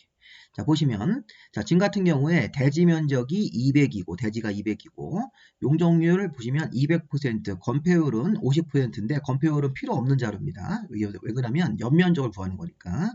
자, 지금 최대 연면적이 대지 면적이 200이고 용적률이 200%면 200%에서 대지 면적 200제곱미터의 2배이기 때문에 400제곱미터까지 건물을 질 수 있는데 연면적이 400까지 올라갈 수 있는데 실제 이 사람은 200만 쓰고 있는 거죠. 왜냐하면 우리가 여기서 연면적 계산할 때도 요 1층에 여기 바닥 면적 부분으로 연면적이라는 게 바닥 면적의 합이기 때문에 여기 1층이 이렇게 주차장 같은 거로 쓰고 있을 때 여기 피로티 구조로 주차장이면 여기서 바닥면 계산할 때 이거 빼는 거고 요 조경 같은 경우도 지상에 있기 때문에 이 바닥 면적에 산입하지 않으니까 이 부분이 실제 제외되고 요거는 주거용이고 요 다락 같은 경우도 경사지붕일 때는 이 평균 높이가 1.7m이기 때문에 높이가 1.8m 이하에 들어가는 다락 면적도 제외. 자, 지금까지 보면 우리가 지하는 없으니까 무시하시고 지금 보시면 이 용적률이 200%면 대지 면적이 200제곱미터니까 200제곱미터의 2배인 400까지 질 수 있는데 근데 연면적을 신재 이 사람은 2층 100하고 3층 100, 요 주거용 건물만 요 합쳐가지고 200을 사용하고 여기는 다 바닥 면적 계산할 때 다 제외되는 부분입니다. 그래서 제외하고 굴뚝도 필요 없는 겁니다. 제외하면 실제 400인데 200만 쓰고 있으니까 이 사람은 추가적으로 더 증축 가능한 연면적은 200이 되는 겁니다. 정답이 5번 되겠죠. 이렇게 해서 한번 계산해 보시면 해설 보고 보시면 확인할 수 있을 겁니다. 자, 68번 문제. 건축법상 면적 산정 방법에 대해서 관한 설명으로 옳은 것은 대지 면적은 대지의 수평 투영 면적으로 한다. 근데 대지 면적 잴 때도 아까 소요높이 미달된 도로에 인접한 대지에서 건축선이 후퇴 지정되면 후퇴한 건축선하고 원래 그 도로와의 그 경계선까지의 그 면적 부분은 대지 면적 계산할 때 제외한다가 되는 거죠. 포함하는 게 아니라 제외되는 것입니다. 자, 건축 면적은 외벽의 중심선으로 둘러싸인 부분을 계산하되 외벽이 없을 때는 외곽 부분 기둥의 중심선으로 이 건축 면적을 계산하는 거죠. 자, 첨화나 차양 부연이 건물 지붕이 바깥으로 이렇게 튀어나온 겁니다. 자, 1m 이상 돌출되어 있다. 첨화나 차양 같은 게 외벽 중심선에서 1m 이상, 뭐 1m 돌출됐든, 뭐 4m가 돌출되어 있든, 5m가 바깥으로 나와 있든 간에 1m 이상 돌출되어 있을 때는 돌출된 끝부분으로부터 건물 종류에 따라서 일정 거리를 안으로 들어가서 이 남는 공간 가지고도 건축 면적을 산정하는 겁니다. 그래서 이게 첨화나 차양 같은 지붕 구조가 외벽 중심선에서 1m 이상 돌출되어 있다. 예를 들어서 뭐 5m 돌출되어 있으면 5m 끝으로부터 건물 종류에 따라서 안쪽으로 이렇게 들어가서 거꾸로 들어가 가지고 남는 공간이 생기면 그 부분이 건축 면적에 잡히는 겁니다. 자, 그 다음에 4번 같은 경우는 바닥 면적은 건물의 각 층별로 기둥이나 벽의 중심선으로 재는 거니까 중심선이 들어가야 되겠죠. 자, 건축 면적은 외벽의 중심선이고 바닥 면적은 건물의 각 층별로 벽이나 기둥의 중심선으로 면적을 잰다. 이렇게. 자, 우리 바닥 면적 계산할 때 벽이나 기둥 같은 구획이 없는 건물이 우산 같은 건물, 우산처럼 이렇게 지붕이 있고 가운데 기둥만 있는 건물일 때는 이 벽이나 기둥 같은 벽 같은 게 없는 건물이기 때문에 우산이나 버섯 같은 건물일 때는 그 지붕 끝으로부터 안쪽으로 1m를 후퇴해서 남는 공간 가지고 이 건축물의 이 바닥 면적을 재는 겁니다. 그래서 바닥 면적을 계산할 때 벽이 없는 건물은 우산 같은 건물일 때는 그 지붕 끝으로부터 안쪽으로 1m를 수평으로 들어와서 남는 공간이 1m를 후퇴하는 겁니다. 이게 바닥 면적에 산입이 되는 거죠. 이렇게 해서 자, 이거 대지 면적이고 이거는 건축 면적이고 뭐 4번, 5번은 바닥 면적이니까 자, 기본적으로 보시면 3번이 정답이겠습니다. 3번. 자, 확인해 보시기 바랍니다. 68번 정답은 3번으로 보시면 되겠죠. 3번. 자, 69번도 앞에 그 그림 문제랑 거의 유사한 겁니다. 자, 다음 같은 경우에 용적률이 얼마냐? 용적률이라는 공식은 용적률은 분모 대지 면적분의 연면적입니다. 자, 대지 면적은 1000이니까 1000을 분모에다 집어넣고 지상의 연면적에 잡히는 부분이 얼마입니까?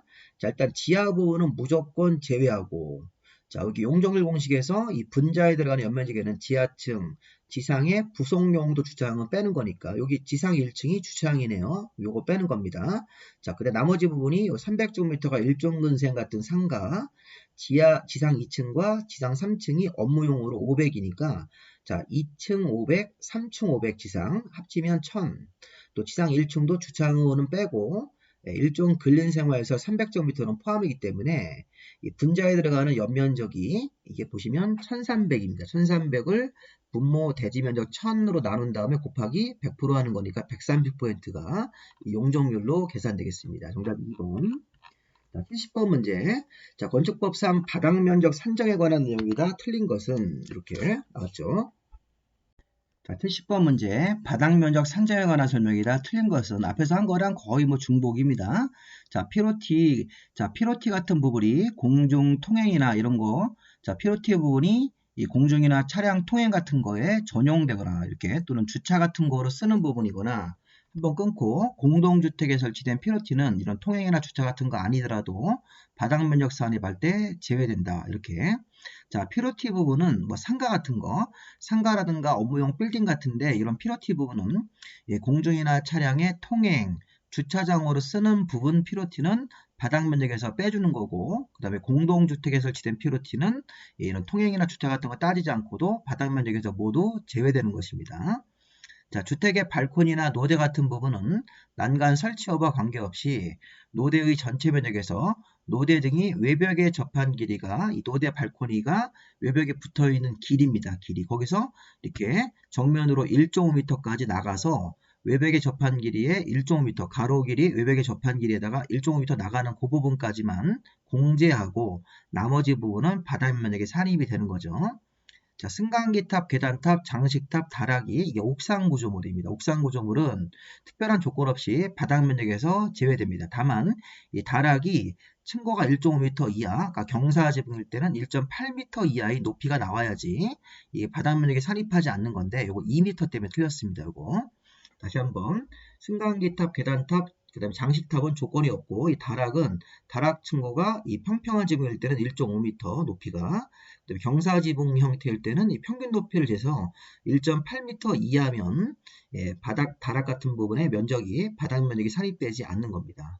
자, 건물 옥상 5개 지하에 설치된 물탱크나 기름탱크 이런 것들은 건물에 반드시 필요한 거기 때문에 옥상 5개에 설치했을 때 바닥면적에 산입하지 않고, 또 우리 공동주택 지상에 설치된 기계실, 전기실, 어린 놀이터, 조경시설 같은 면적도 바닥 면적에 산입하지 않습니다.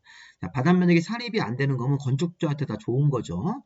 자, 피로티 같은 것들이 통행이나 주차장 같은 거로 쓸 때, 또 공동주택에 설치된 피로티는 주차나 통행 상관없이 무조건 바닥 면적에서 제외된다. 자, 발코니 같은 노대는 외벽에 접한 길이에서 1.5m까지를 공제하고 나머지 부분만 산입하는 거죠. 1.5까지 공제해서 1.5m까지는 빼주는 거죠. 발코니가 이렇게 바깥으로 나가는 길이가. 자, 그 다음에 이제 승강기탑, 계단탑, 장식탑은 조건 없고, 이 다락은 다락 높이의 층고가 1.5m 이하, 경사지붕일 때는 평균 높이가 1.8m 이하까지 다락 높이를 맞추면 다락의 바닥 면적이 본 건물 바닥 면적에 산입하지 않습니다. 이런 식으로 보시면 되겠습니다. 자, 70번 정답은 우리가 이거를 3번으로 봐야 되겠죠. 1.8m니까. 71번 문제. 이거는 건물이 몇 층짜리 건물이냐 이걸 묻는 문제인데, 자, 지하층은 2개가 있는데 이게 문제가 건물 층수 따질 때 지하는 무조건 무시하는 거니까 신경 쓰지 마시고, 지상은 자, 왼쪽이 12m, 오른쪽이 16m인데 이게 건물의 이게 층이 다르죠. 건물 높이가 다르고 이 안에 내부에 층수 구별이 안 돼 있습니다. 지금 보시면 이 건물 전체가 층의 구분이 안 돼 있고, 그리고 이제 건축물의 바닥 면적 중에서 이 전체 바닥 면적이 600인데 600 중에 뭐 300제곱미터 부분은 건물 높이가 12m, 여기 300 부분은 10m까지 올라가 있고 나머지 300 부분은 16m까지 올라가 있으니까 여기는 12m 부분, 여기는 16m 부분이다. 이럴 때 건물의 층수는 몇 층이 나옵니까? 이 내부에 층수 구분이 안 돼 있을 때는. 자, 4m를 하나의 층으로 보는 거죠. 올라가면서. 이럴 때는 가장 높은 부분, 가장 층이 많이 나오는 높은 부분을 기준 잡아서 이 부분이 아니라 가장 높은 16m 부분을 잡아서 4m, 또 4m 올라가시면 8, 4m 올라가면 12, 16이니까 이건 뭐를 4층짜리 건물로 봐야 되는 거죠. 층 구분이 애매할 때는 건물의 높이를 4m로 이렇게 잘라서 건물에 층을 부여하는 거니까, 또 층에 이렇게 높이가 서로 다르게 형성되어 있을 때는 가장 많은 층을 기준으로 건물의 높이의 기준을 잡습니다. 건물 층의 기준을 잡으니까 이거 4층짜리 건물로 봐야 되겠죠. 자, 그 다음에 우리 72번 문제 보시면 1조 등의 확보를 위한 높이 제한인데 이거 문제를 보고 보충 설명을 좀 드리겠습니다. 자, 우리 전용주거, 일반주거는 주택가입니다. 사람들이 모여 사는 주택가는 건물을 지을 때 정북 방향에 있는 건물을 보호하기 위해서 정북 방향 인접대지 경계선으로부터 일정한 거리 이상을 띄면서 건물을 져야 됩니다. 자, 그런데 전용주거, 일반주거에서는 정북 방향으로부터 일정 거리를 띄면서 건물 높이를 올리는 건데, 여기서 이 건물 높이를 띄는 그 높이를 할 때, 자, 건물 높이가 9m 이하인 부분은 1.5m 이상을 띄는 거고, 건물 높이가 자, 여기 9m를 초과하는 부분이면 건물 높이의 2분의 1 이상을 띄어서 건축해야 됩니다. 자, 이 보시면 1.5m 여기가 틀렸습니다. 자, 일정 거리를 띄면서 건물을 짓는데, 자, 띄는 부분이 건물 높이가 9m 이하로 올라가는 부분은 1.5m 이상을 띄는 거고, 건물 높이가 9m를 초과하는 부분이면 2분의 1 이상, 건물 높이 2분의 1 이상을 띄면서 건물을 져야 되는 것입니다. 자, 요거는 좀 보충 설명을 좀 드리겠습니다. 자, 72번 문제에서 이 내용을 출제한 건데, 전용주거, 일반주거적 같은 주택가에서는 건물의 높이를 올릴 때, 자, 타인의 일조를 확보해주기 위해서, 정북 방향에 있는 타인의 일조를 확보해주기 위해서 정북 방향 인접대지 경계선으로부터 다음 거리에 따라서 다음 높이를 맞춰서 건물을 져야 됩니다. 자, 건물 높이가 9m 이하로 올라갈 때는 1.5m 이상, 요게 아까 틀린 거죠. 9m를 초과하는 부분은 건물 높이의 2분의 1 이상을 떼야 되는데, 이게 무슨 얘기냐면, 여기서 보시면 일단 여기 남쪽 북쪽입니다. 그럼 북쪽에 이렇게 파란색 건물들이 있고 여기가 발코니 부분이기 때문에 지금 해가 이렇게 비치기 때문에 여기 파란색 건물들이 일조를 햇볕을 방해받지 않고 잘 받습니다. 근데 지금 분홍색 건물을 지을 때 분홍색 건물이 여기 인접대지 경계선을 이렇게 연장을 해서 여기가 이제 여기 파란색 건물의 대지고 여기서부터 이제 분홍색 건물 대지인데 이 경계선을 딱 이렇게 가상으로 공중으로 쭉 연장을 해서 이 분홍색 건물이 이렇게 건물을 진다면 여기 파란색 건물 햇볕을 못 받습니다. 북쪽에 있는 건물이 햇볕을 못 받으니까 이 북쪽에 있는 건물의 일조를 보호하기 위해서 이 건물 높이가 9m 이하로 올라가는 부분은 1.5m 이상을 다 띄면서 건물 져가지고 이 빨간색 선을 넘어가시면 안 되고, 자, 9m를 초과하는 부분, 만약에 10m, 14m 계속 이렇게 올라간다면 그때는 잘 보세요. 10m 정도까지 올라가시면 10m의 반이 얼마입니까? 5m죠. 5m를 이렇게 수평으로 쭉 이동해서 여기서부터 인접대 중에서부터 이렇게 5m 건물 높이의 절반 이상을 떼야 된다. 14m면 7 이렇게 떼가지고 여기 사선 형태로 떼어져서 이 사선인 파란색, 이 직선인 이 빨간색 여기를 넘지 않고 이 안쪽 범위 안에서 건물을 져야 되는 겁니다. 이렇게 계단식 이런 식으로 이렇게 건물을 짓는 게 바로 이 북쪽에 있는 건물을 보호하기 위해서 전용주거 일반주거 중에서는 정북방향으로 이게 분홍색 건물이 이쪽 방향을 보면 정북방향입니다. 북방향 인접대지 경계선으로부터 일정 거리를 띄면서 건물을 져야 된다. 그 말을 하고 있는 것입니다. 다시 문제로 돌아가 보시면 자, 1번과 2번이 금방 설명한 겁니다. 근데 반면에 우리가 3번, 4번, 5번 좀 보셔야 되는데, 자, 이번에는 전용주거, 일반주거가 아닌 택지개발지구, 대지정사업지구, 도시개발구역, 정비구역 같은 신규 개발지는 건물을 지을 때 이거랑 같은 높이하고 같은 거리를 띄는 건데 이번엔 방향이 정남 방향입니다. 자, 신규 개발지는 기존 북쪽에 건물이 없기 때문에 정남 방향으로부터 이런 식으로 띄면서 건물을 짓는 겁니다. 자, 택지개발지구, 대지정사업지구, 도시개발구역, 정비구역 같은 법정된 신규 개발지는 건물의 높이를 정남 방향으로부터 이렇게 띄면서 건물을 짓는 거죠. 정북 방향에서 이렇게 띄는 게 아니라 정남 방향으로부터 일정 거리를 띄면서 높이 같은 것들을 정해가지고 높이 이하로 건물을 질 수 있습니다. 자, 이것도 정남 방향입니다. 정북 방향에 아까처럼 건물이 있는 게 아니라 정북 방향에 건축이 금지된 공지가 있으니까 정북 방향에 보호할 건물이 없기 때문에 지금도 정남 방향 인접대지 경계선에서부터 일정 거리를 띄면서 이 거리를 띄는 거는 여기 1, 2번하고 동일합니다. 자, 이렇게 9m 올라가면 1.5m 이상을 띄는 거고 9m를 초과하면 건물 높이의 반을 띄는 거 이런 식으로 하는 겁니다. 그리고 1, 2, 3, 4번이 2층 이하고 8m 이하 건물일 때는 적용하지 않습니다. 자, 이것도 보충 설명을 드리면 3번, 4번 관련해서 자, 요 내용이죠. 택지개발지구, 대지조성사업지구, 대지조성사업지구, 국가산업단지, 일반산업단지, 도시개발구역, 정부구역 같은 신규개발지에서는 정남방향 인접대지 경계선으로부터 일정한 거리를 띄면서 건물을 이 높이 같은 것들을 요거 이하를 맞춰서 줘야 되는 것입니다. 자, 이렇게 해서 한번 관련 내용들 보시면 되겠습니다. 자, 그 다음에 이제 공동주택의 인동거리 제한이라는 게 있는데, 자, 요거는 아까 우리 73번 문제가 정답이 아까 문제로 다시 돌아가 보시면요. 자, 72번 정답은 요거 1.5m 이상을 떼는 거니까 요 2번이 정답이죠. 전용주거 일반주거에서는 정북방향 인접대지 경계선으로부터 9m 이하인 부분은 1.5m 이상을 띄고 9m를 초과하는 부분은 건물 높이의 2분의 1 이상을 띄어서 건축하는 것이다. 이렇게 정남 방향으로 띄는 경우도 있네. 그리고 2층 이하고 8m 이하 조건을 모두 맞춰서 건물 졌을 때는 정북 방향 띄는 거, 정남 방향 띄는 것들을 적용하지 아니할 수 있는 것입니다. 자, 73번 문제로 가보겠습니다.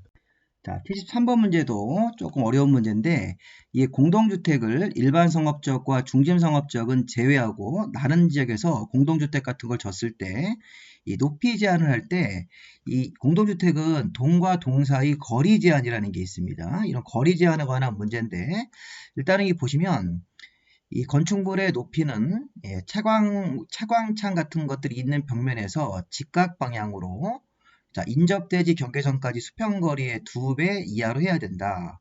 건물 높이가 인접대지 경계선까지 2배 이하. 그런데 근린상업지역이나 준주거지역은 4배 이렇게 되어 있습니다.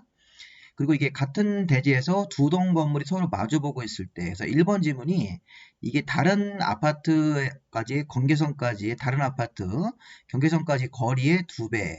근린상업지역 같은 데나 준주거지역은 4배 이렇게 해석하시는 건데 이거 좀 그림을 설명을 드리겠습니다.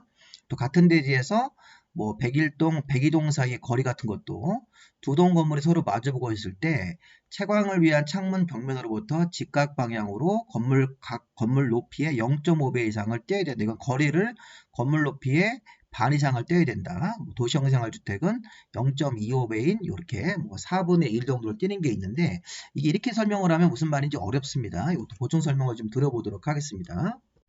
자, 여기 보시면 공동주택의 인동거리, 인접한 동과의 거리 제한이란 얘기인데 하나의 대지에 2동 이상 건물을 건축할 때는 인접대지 경계선 방향으로 채광 창문 같은 것들 두는 공동주택의 채광 확보를 위해서 대통령령으로 정하는 높이 이하로 해야 된다. 일반 상업적, 중립상업적은 적용하지 않습니다. 자, 중요한 거는 이 다음 그림을 보시면 여기 보시면 여기가 지금 어떤 특정 아파트가 여기 101동, 102동, 103동, 104동이 있는데 이게 지금 위에서 본 겁니다. 자, 우리 아파트 단지를 위에서 봤을 때 여기 노란색 건물은 요거는 다른 아파트. 여기 노란색 건물, 여기 회색 지역은 이건 이제 우리가 이쪽이 무슨 뭐 삼성 아파트고 이쪽에 대림 아파트라고 생각하시면 좋겠습니다. 자, 그랬을 때 보세요. 이 101동의 관계는 101동하고 여기 노란색 건물 있는 여기 경계선, 여기 경계선까지 거리가 이렇게 되어 있습니다. 자, 건물의 각 부분 높이는 채광창문 같은 게 있는 벽면이 여기입니다. 여기 발코니, 이 파란색 부분이 발코니 방향이라고 생각하시면 되겠습니다. 101동을 위에서 봤을 때 여기가 주 채광 방향입니다. 자, 주 채광 방향이 남쪽으로 나 있네요.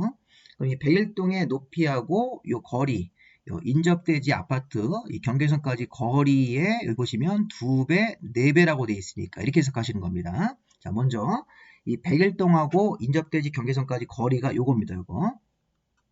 자, 101동에 채광창문이 있는 벽면, 여기 101동의 벽면으로부터 직각 방향으로 자, 인접대지 경계선까지 거리가 10m면 10m의 2배인 20m까지 101동 높이가 올라갈 수 있다는 것입니다. 다만 여기가 근린상업적이나 준주거 지역일 때는 4배니까 10m의 4배인 40m까지 올라갈 수 있다는 얘기죠. 자, 이번에는 101동하고 102동까지의 관계. 자, 101동, 102동은 요 102동의 채광창이 있는 벽면으로부터 직각 방향으로 요 거리에 뭡니까? 자, 이 건물 높이하고 요게 이제 아까 요 뒤에 보시면 여기 보시면 0.5배하고 0.25배라는 게 이 0.25배는 도시형 생활주택이니까 무시하시고 자, 이 동그라미 번에 같은 대지에서 건물이 2동이 있을 때 같은 대지에서 2동이 있으니까 아까 같은 대지 101동, 102동 이렇게 생각하시면 돼요. 101동, 102동 2동 건물이 서로 마주보고 있을 때는 다음 거리 이상을 떼야 된다. 채광을 위한 창문이 있는 벽면으로부터 102동에 채광창이 있는 벽면으로부터 자, 101동 직각 방향으로 101동까지의 거리에 0.5배 이렇게 건물 높이 0.5배이기 때문에 이렇게 해석하시면 되겠습니다. 여기 102동의 높이가 만약에 40m면 이 40m에 이 102동 채광창이 벽면으로부터 직각 방향으로 이 건물 높이가 40m면 0.5배 이상을 띄어야 된다. 이렇게 20m 이상을 띄라는 거죠. 자, 아까 보시면 101동하고 인접대지 경계선까지 거리는 이게 2배, 1대 2가 되는 거죠. 10m면 20m 이렇게 건물 높이가 올라갈 수 있고 요 경우도 비슷합니다. 101동하고 102동 관계에서도 102동의 높이가 40m면 40m에 0.5배 이상을 떼야 되는 것입니다. 요거하고 관계가 거의 비슷합니다. 자, 여기에 2배까지 올라가 10m에 2배고 101동, 102동과의 관계는 102동 높이가 40m면 0.5배인 20m 이렇게 떼야 되는 것이죠. 20m 이상은 떼야 되는 것입니다. 자, 이번에는 102동하고 103동의 위치를 보시면 102동의 옆에 측벽하고 이 102동의 이 뒤쪽 벽이 마주보고 있을 때 102동하고 이 부대시설 복리시설이 마주보고 있을 때 이렇게 되어 있습니다. 자, 부대시설 복리시설의 높이가 20m면 20m만큼 1배 이상을 떼야 되는 거고 103동하고 102동은 8m 또 103동과 104동은 측벽과 측벽이 마주볼 때는 4m가 되는 것입니다. 자, 이 내용 확인해 보시면 아까 기억번이 뭡니까? 채광을 위한 창문이 있는 벽면 102동에 발코니가 나 있는 채광 등이 나 있는 창문 벽면으로부터 101동 쪽으로 직각 방향으로 건물 각 부분 높이에 102동 높이에 0.5배를 띄란 얘기고 그 다음에 이 건축물하고 부대시설 복리시설이 마주보고 있을 때는 부대 복리시설 높이에 1배 이렇게 돼 있었죠. 1배. 아까 요 그림에서 부대시설 복리시설 높이에 1배만큼을 떼야 된다. 이렇게 102동하고 부대시설이 마주보고 있을 때는 이 부대시설 높이가 20m면 20m만큼 떼야 된다는 거죠. 1배니까. 자, 102동에 여기 채광창 뒤쪽 벽하고 채광창이 없는 벽면하고 103동의 측벽이 마주보고 있을 때는 8m, 103동과 104동처럼 측벽과 측벽이 마주보도록 동을 배치할 때는 4m 이상을 떼야 되는 것입니다. 이런 부분들이 뒤에 나옵니다. 채광창이 없는 102동의 뒤쪽 벽면하고 103동 측벽이 마주볼 때는 8m 이상을 떼야 된다. 그리고 103동, 104동처럼 측벽과 측벽이 마주볼 때는 4m 이상을 떼야 되는 것이죠. 자, 문자로 다시 한번 답을 가보겠습니다. 자, 문제에서 지금 이 부대 복리설 높이의 1배 이상을 떼야 되는 거고, 자, 채광처의 없는 벽면, 백이동의 뒤쪽 벽면하고 103동 측벽이 마주볼 때는 8m 이상을 띄는 거니까 이게 틀렸네요.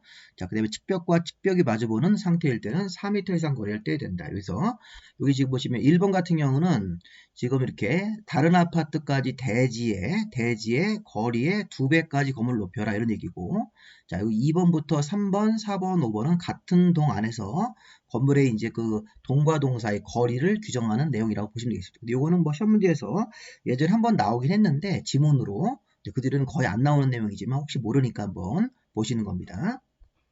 74번 문제는 기본 문제죠. 우리 건축부에서는 대지를 분할할 때 지켜야 되는 면적 제한이 있죠. 자, 우리 주거지역은 60제곱미터 이상 범위 안에서 조례가 정하는 면적에 미달되게 분할할 수 없으니까 60 이상 크기로 분할한다고 생각하시면 되겠습니다.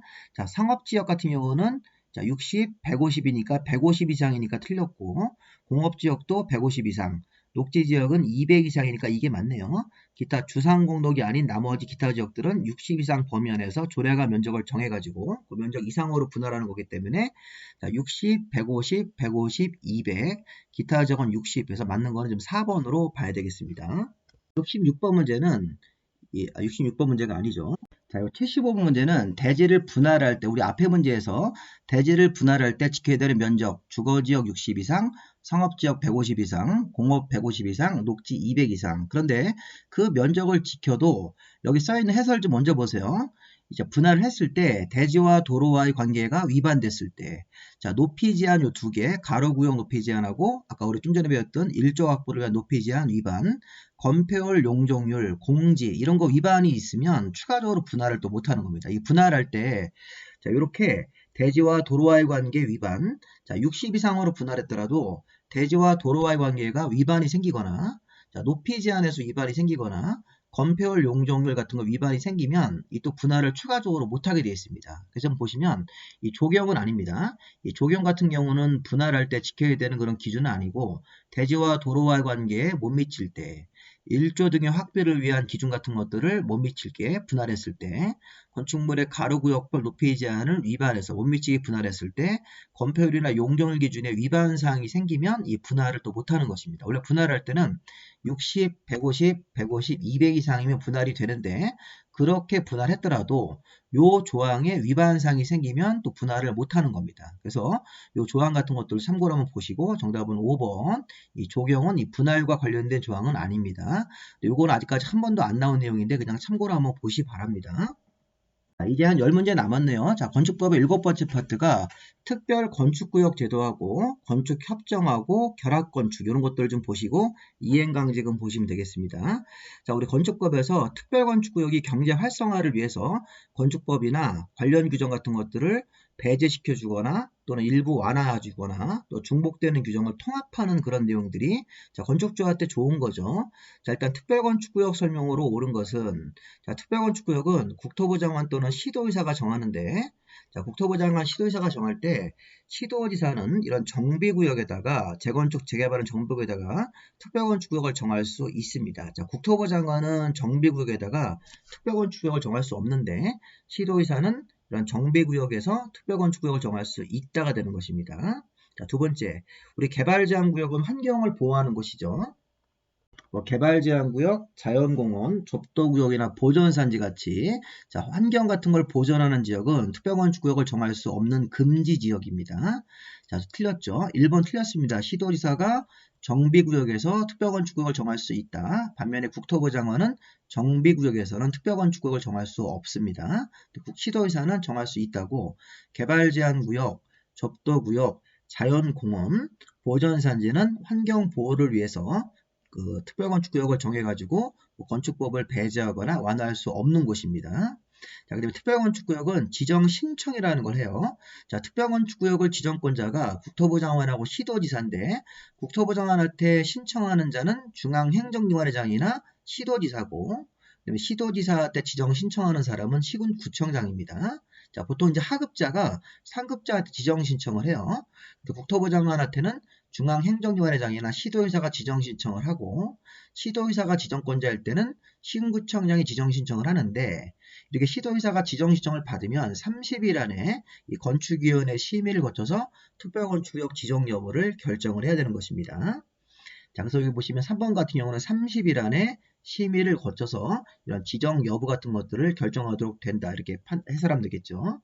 자, 그다음에 4번 보시면 특별건축구역에서는 문화예술진흥법상 미술작품 같은 것들을 개별 건물마다 설치하지 않고 통합해서 적용할 수 있는 것 맞죠? 특별건축구역에서 좋은 점이 있습니다. 자, 우리 미술작품 설치하는 거, 부설 주차장 또는 공원 같은 거 설치할 때는 개별 건물마다 따로따로 하지 말고 통합해서 적용할 수 있다. 특별건축구역은 건축법의 일부 규정을 배제할 수 있고 또 일부 규정은 완화할 수 있고 이렇게 통합하는 규정이 있는데 이 4번이 맞죠. 자, 5번 특별건축구역을 정하면 국토기획법상 이게 도시관리계획 결정이 자동적으로 있은 것으로 본다. 다만 용도지역이나 용도지구나 용도구역은 지정 변경된 것으로 보지 않습니다. 틀렸죠. 그래서 우리가 보시면 자, 옳은 거는 지금 4번을 정답으로 봐야 되겠습니다. 4번 정답으로 보시고 이런 문제를 해결할 줄 아셔야 되겠습니다. 자, 77번 문제 보시면 따로 이제 예상 문제 뽑아 보시면 특별건축구역 설명이다. 틀린 것은 특별건축구역이 지정되면 이 법이나 관계법에 따라서 일부 규정을 완화할 수도 있고 통합할 수도 있고 적용하지 않고 배제할 수 있습니다. 특별건축구역 지정되면 이 법의 관련 조항을 일부를 적용하지 않거나 배제하거나 완화하거나 통합할 수 있는 것입니다. 그러니까 통합하는 건 미리 배웠죠. 아까 통합하는 것은 뭐가 있었습니까? 미술작품, 부설 주차장 같은 것들, 그 다음에 공원 설치 같은 것들은 통합해서 적용할 수 있다. 개별 건물마다 하지 않고. 자, 두 번째, 특별건축구역은 장관이나 시도지사가 법정된 도시나 주로 신규개발지 같은 지역에다가 특별건축구역을 정할 수 있습니다. 그래서 법정된 도시나 법정된 신규개발지 같은 지역의 일부에다가 특별건축구역 정할 수 있는데 이때 이 군사시설 보호구역에서는 이 특별건축구역 지정권자가 국방부 장관하고 협의해서 정할 수 있습니다. 이렇게 국토부 장관, 시도의사가 특별건축구역을 정할 수 있다. 지정권자인 장관이나 시도의사가 군사시설 보호구역에다가 특별건축구역을 정할 수 있는데 자, 그거 할 때는 국방부 장관하고 사전에 협의해서 정해야 됩니다. 과거에는 군사시설 보호구역이 지정 금지였는데 한참 전에 개정이 돼서 군사시설 보호구역도 국방부 장관하고 협의해서 특별건축구역을 정할 수 있는 지역입니다. 3번에 보시면 개발제한구역, 자연공원, 적도구역, 보전산지는 환경을 보호하는 장소이기 때문에 특별건축구역 정할 수 없는 곳입니다. 4번 중앙행정회장이나 시도지사는 국토부 장관한테 그리고 시군구청장은 여기 특광도지사인 시도지사한테 특별건축구역 지정을 신청할 수 있습니다. 이렇게 지정 신청이 들어가면 30일 안에 도시건축위원회 심의를 거쳐서 이제 지정 여부를 결정해야 되는 거죠. 자, 5번이 틀렸는데 특별건축구역 지정되면 5년 안에 목적에 맞는 건물 착공을 해야 됩니다. 안 되면 특별건축구역 전부 일부가 해제가 될 수 있습니다. 자, 5번 정답. 특별건축구역 지정일로부터 5년 안에 특별건축구역 목적에 부합하는 건물 착공이 안 되면 자, 5년 되는 다음 날부터 특별건축구역의 전부나 일부를 해제할 수 있습니다. 정답을 5번을 정답으로 보시면 되겠습니다. 틀린 걸 찾는 거니까. 자, 78번. 자, 특별건축구역 설명이다. 틀린 것은 특별건축구역이 중요합니다. 문제가 나올 가능성이 제일 많습니다. 특별건축구역은 지정 신청을 받아서 정할 수도 있고 지정 신청이 없더라도 직권으로 정할 수도 있는 것이죠. 맞습니다. 자, 특별건축구역은 장관이나 특광도의사인 시도의사가 지정을 하는데 지정 신청을 받으면 30일 안에 건축위원회 심의를 거쳐서 이제 지정 여부를 결정한다고 해석하면 되겠죠. 자, 3번. 특별건축구역에서 특례사항을 적용한다. 특례라는 게 건축법의 일부를 배제하고 완화하고 통합하는 건데 이렇게 특례사항을 적용해서 건축허가 신청할 때는 여기 계획서를 첨부해서 허가권자한테 허가 신청을 내도록 되어 있습니다. 자, 네 번째. 특별건축구역을 지정하거나 변경했을 때는 관련 도시관리계획 결정이 있은 것으로 본다. 다만 용도지역이나 용도지구나 용도구역은 변경된 것으로 보지 않습니다. 자, 5번이 아까 우리 한 거죠. 특별건축구역에서는 미술작품, 부설주차장, 공원 설치 규정을 통합 적용할 수 있는 거지 배제할 수 있다가 아닙니다. 배제하는 규정은 따로 있습니다. 배제하는 규정은 이 대제안에 조경 설치하는 거, 대제안에 공지, 건폐율 용적률, 높이 같은 것들을 주로 배제하는 겁니다. 이 배제하는 규정은 따로 배워야 됩니다. 6가지가 있는데 대제안에 조경 설치하는 거, 대제안에 공지 만드는 거, 건폐율, 용적률 같은 것들을 특별건축구에서는 기존 건축법 규정을 배제할 수 있다. 그 다음에 가로구역 높이 제한하고 일조 확보 높이 제한 같은 그런 조항들을 배제할 수 있습니다. 이거는 지금 통합 적용하는 거니까 78번 정답은 5번으로 하셔야 되겠죠. 자, 79번 문제는 특별건축구에서 특례를 적용받으려면 어떤 건물들이 특례사항을 적용받을 수 있냐 이렇게 물어봤는데 이게 주로 국가나 지방자치단체가 짓는 이런 공공건축물들, 토주택공사 같은 공공기관에 짓는 건물도 특례 적용을 받습니다. 그 밖에 민간인들도 2000제곱미터 이상의 문화 및 집회 같은 것들, 자, 문화 및 집회가 연면적 2000제곱미터 이상으로 건축할 때는 규모가 좀 크기 때문에 특례를 적용할 수 있다. 자, 이거 4번 200세대가 아니라 100세대 이상입니다. 기준이 100세대 이상 공동주택일 때가 특례사항을 적용받는 건물이다. 그 다음에 한옥 같은 거 지을 때는 10동 이상, 한옥이 아닌 그 밖에 단독주택일 때는 30도 이상, 단독주택 30동, 한옥 형태의 단독주택은 10동 이상, 자, 근데 공동주택은 100세대 이상, 문화 및 집회는 연면적 2000제곱미터 이상, 국가나 지자체나 토주택공사는 연면적 같은 거 없이 특례사항을 적용받을 수 있는 건물이 된다. 공동주택 100세대 이상이 기준이 맞습니다. 정답은 4번으로 보시고요. 80번 문제는 위에 좀 전에 배웠던 국가나 지방자치단체, 토주택공사, 연면적 2000제곱미터 이상의 문화 및 집회, 공동주택 100세대 이상, 단독주택 중에 한홍은 10동 이상 그런 건물을 지을 때는 어떤 특례를 적용받았습니까? 건축법의 배제, 건축법의 완화, 통합이라는 게 있었는데 여기 배제하는 규정이 6개가 있습니다. 자, 건폐율, 용적률 이렇게 하나씩, 그 다음에 대지 안에 공지하고 추가하시면 공개 공지, 그 다음에 건물의 높이 제한 2개, 대지 안전 규정은 배제할 수 있는 규정이 아닙니다. 이런 대지 안전 규정 같은 경우는 배제하는 규정이 아니라고 이건 보셔야 되겠습니다. 자, 그래서 좀 80번 같은 경우는 정답을 1번으로 보셔서, 자, 특별건축구에서는 배제하는 규정이 뭐가 있느냐? 건폐율, 용적률 2개, 대지 안에 공지하고 공개 공지, 건물의 높이 제한 2개, 이런 것들이 대표적으로 6가지가 배제할 수 있는 규정이다. 아까 좀 전에 통합하는 건 뭐가 있습니까? 통합하는 것은 개별 건물마다 하지 않고 통합하는 것은 미술작품, 부설주차장, 공원 설치 같은 거 할 때는 개별 건물마다 하지 않고 통합할 수 있는 곳이고, 여기 2번부터 5번까지 나오는 지문들은 특별건축구역에서 건물을 지을 때 건축법 관련 조항을 배제할 수 있는 건물들이다. 자, 80번 정답은 1번. 이건 배제하는 규정이 아닙니다. 자, 우리 81번은 건축협정이라는 내용이 있죠. 우리 건축부에서는 여기 건축협정에 대한 문제가 있는데 틀린 걸 찾습니다.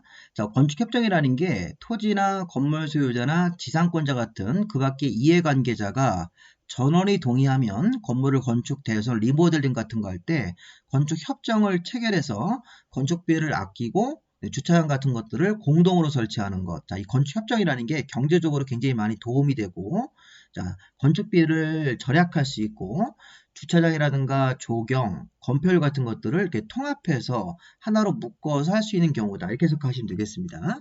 자, 우리 요거 좀 잠깐 보시면 건축협정이라는 게 이게 이제 서울시가 발표한 자료에 보면 이게 건물을 요 개별 대지 세 필지가 있는데 따로따로 이렇게 건물을 지면 조경, 주차장, 건폐율 같은 것들을 개별 건물마다 따로따로 이걸 해야 됩니다. 조경도 따로따로 해야 되고 주차장도, 그다음에 건축비도 각자 설계를 해야 되는데 이거를 이 건축물 소유자나 토지 소유자 같은 소유자 이런 사람들이나 이해관계자가 전원이 모여서 합의하면 통합해서 하나의 건물을 져가지고 건축비 같은 것들을 아낄 수 있고, 이 조경이라든가 이런 주차 공간들을 공동으로 사용하는 것, 이게 바로 건축협정 제도라고 보시면 되겠습니다. 다시 문제로 되돌아가 보시면, 자, 건축협정은 체결할 때는 전원동의입니다. 자, 폐지할 때는 과반수로 폐지하게 돼 있죠. 체결할 때는 전원동의, 폐지할 때는 과반수 폐지. 여기 기출문제 한번 나왔던 거죠. 자, 토지나 건물 소유자 같은 소유자, 그다음에 지상권자, 그 밖에 그 토지나 건물의 이해관계자로서 이렇게 소유자 동의를 받은 사람이, 그러니까 이해관계자, 소유자, 지상권자 같은 사람들이 전원이 동의하면 건물을 건축 대선 같은 거 할 때 협정을 체결할 수 있습니다. 자, 두 번째가 건축협정을 체결하는 장소인데, 우리 건축협정은 아무 데서 막 하는 건 아니고 지구단위계획구역, 행정청이 별도로 관리하는 구역이죠. 정비구역 중 주거환경 개선 사업하는 구역, 그 다음에 정비구역과 유사한 존치지역 이런 데가 건축협정을 체결할 수 있는 지역입니다. 자, 3번은 2번 같은 경우에 지역에서 두 개 이상 토지를 한 사람이 가지고 있는 경우, 이렇게 아까 우리 그림처럼 세 필지가 있으면 소유자가 3명이 있어야 되는데, 자, 이번에는 자, 여러 개의 토지를, 두 개 이상 토지를 한 사람이 소유하고 있는 경우도 건축협정을 체결할 수 있는 것입니다. 굉장히 특이하죠. 그래서 보시면 여기 두 개 이상 토지를 한 사람이 소유하고 있더라도 자, 그 1인을 협정 체결자로 보고 건축협정을 체결할 수 있는 것으로 처리해 줍니다. 이런 거 잘 보시고, 네, 건축협정 체결자는 협정서를 작성하고 건축협정 관리를 위해서 자율적 기구로 협정 운영회를 설립할 수도 있습니다. 자, 협정을 폐지할 때는 자, 협정 체결자, 그 다음에 운영회가 있었을 때는 이 운영회 대표자가 협정을 폐지할 때는 협정 체결자 과반수 동의. 아까 여기서 체결할 때는 전원 동의죠. 소유자, 지상권자, 이해관계자가 전원 동의로서 건축협정을 체결하는데 폐지할 때는 협정 체결자 과반수 동의만 얻으면 협정 폐지하고 인가권자한테 인가를 받으면 되는 겁니다.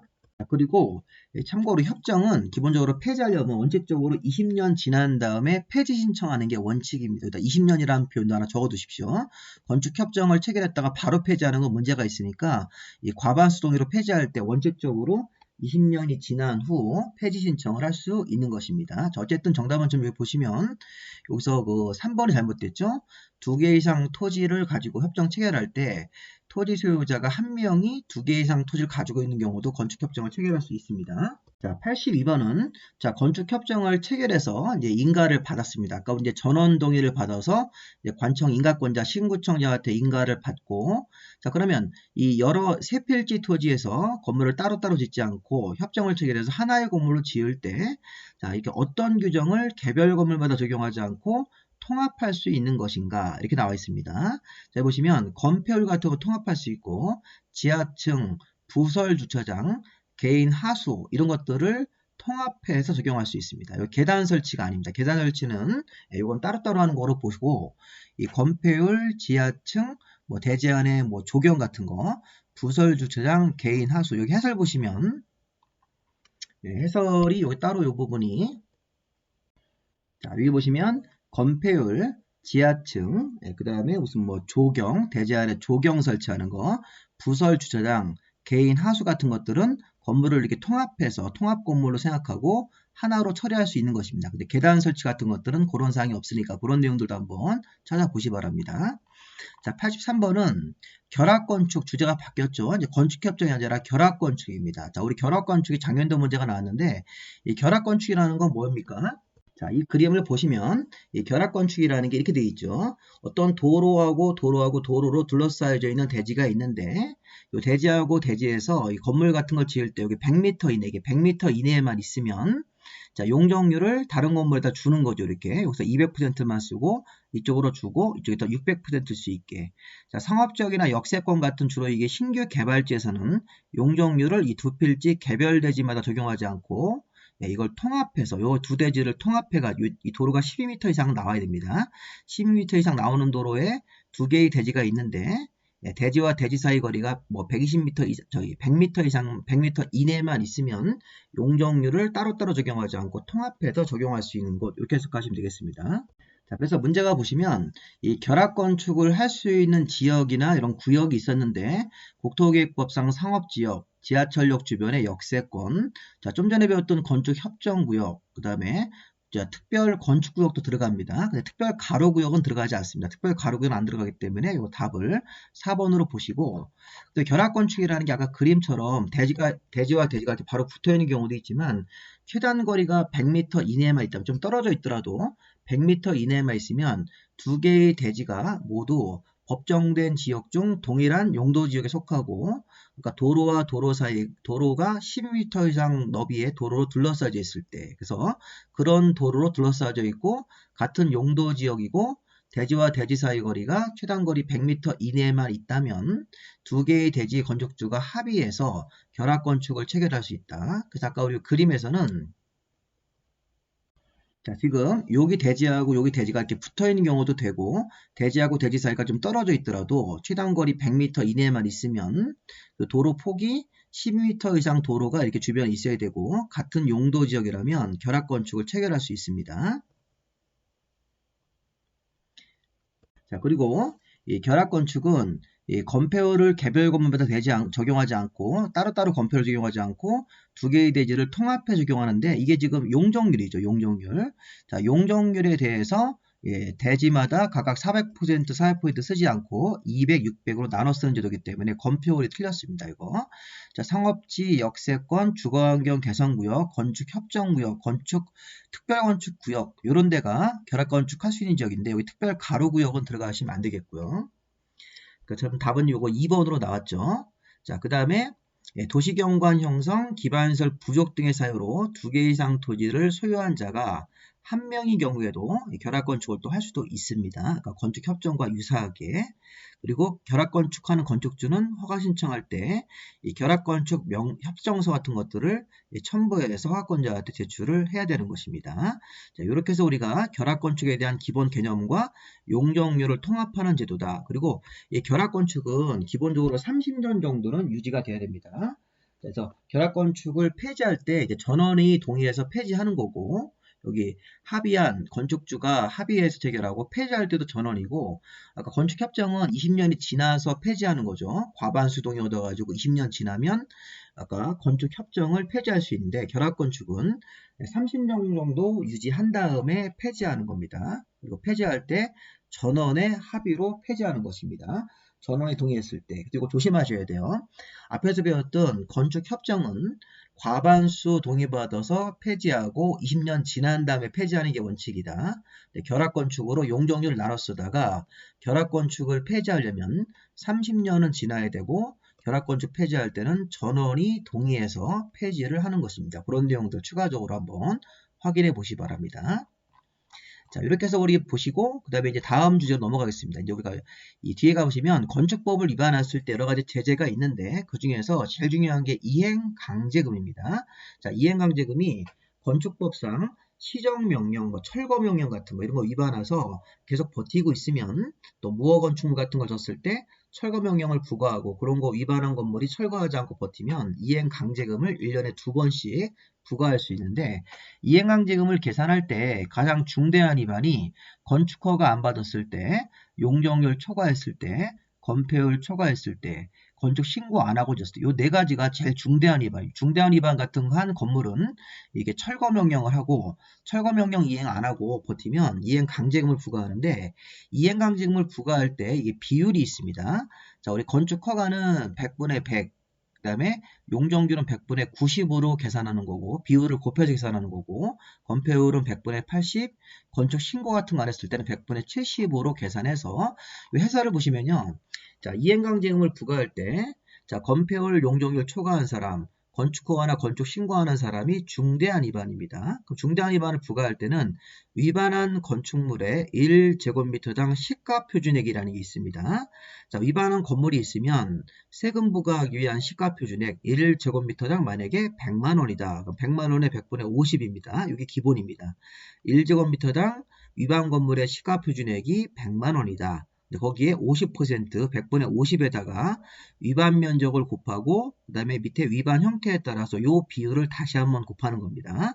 자, 이행강제금 계산할 때 1제곱미터당 시가 표준액이 100만 원이면 100만 원의 절반, 자 50만 원에다가 자 위반 면적이 100제곱미터면 100제곱미터를 곱하시고 곱하에다가 그게 건축허가 안 받은 경우면 100분의 100 이렇게 그대로 나오는 거고 위반한 내용이 건축 신고안 했을 때는 100분의 70 건폐율을 초과했을 때는 100분의 80, 용적률 초과했을 때는 위반 사항이 용적률 초과하면 100분의 90을 곱해서 계산하는 겁니다. 그래서 이게 이 비율의 순서가 가장 큰 것부터 나열한 것은 4번이죠.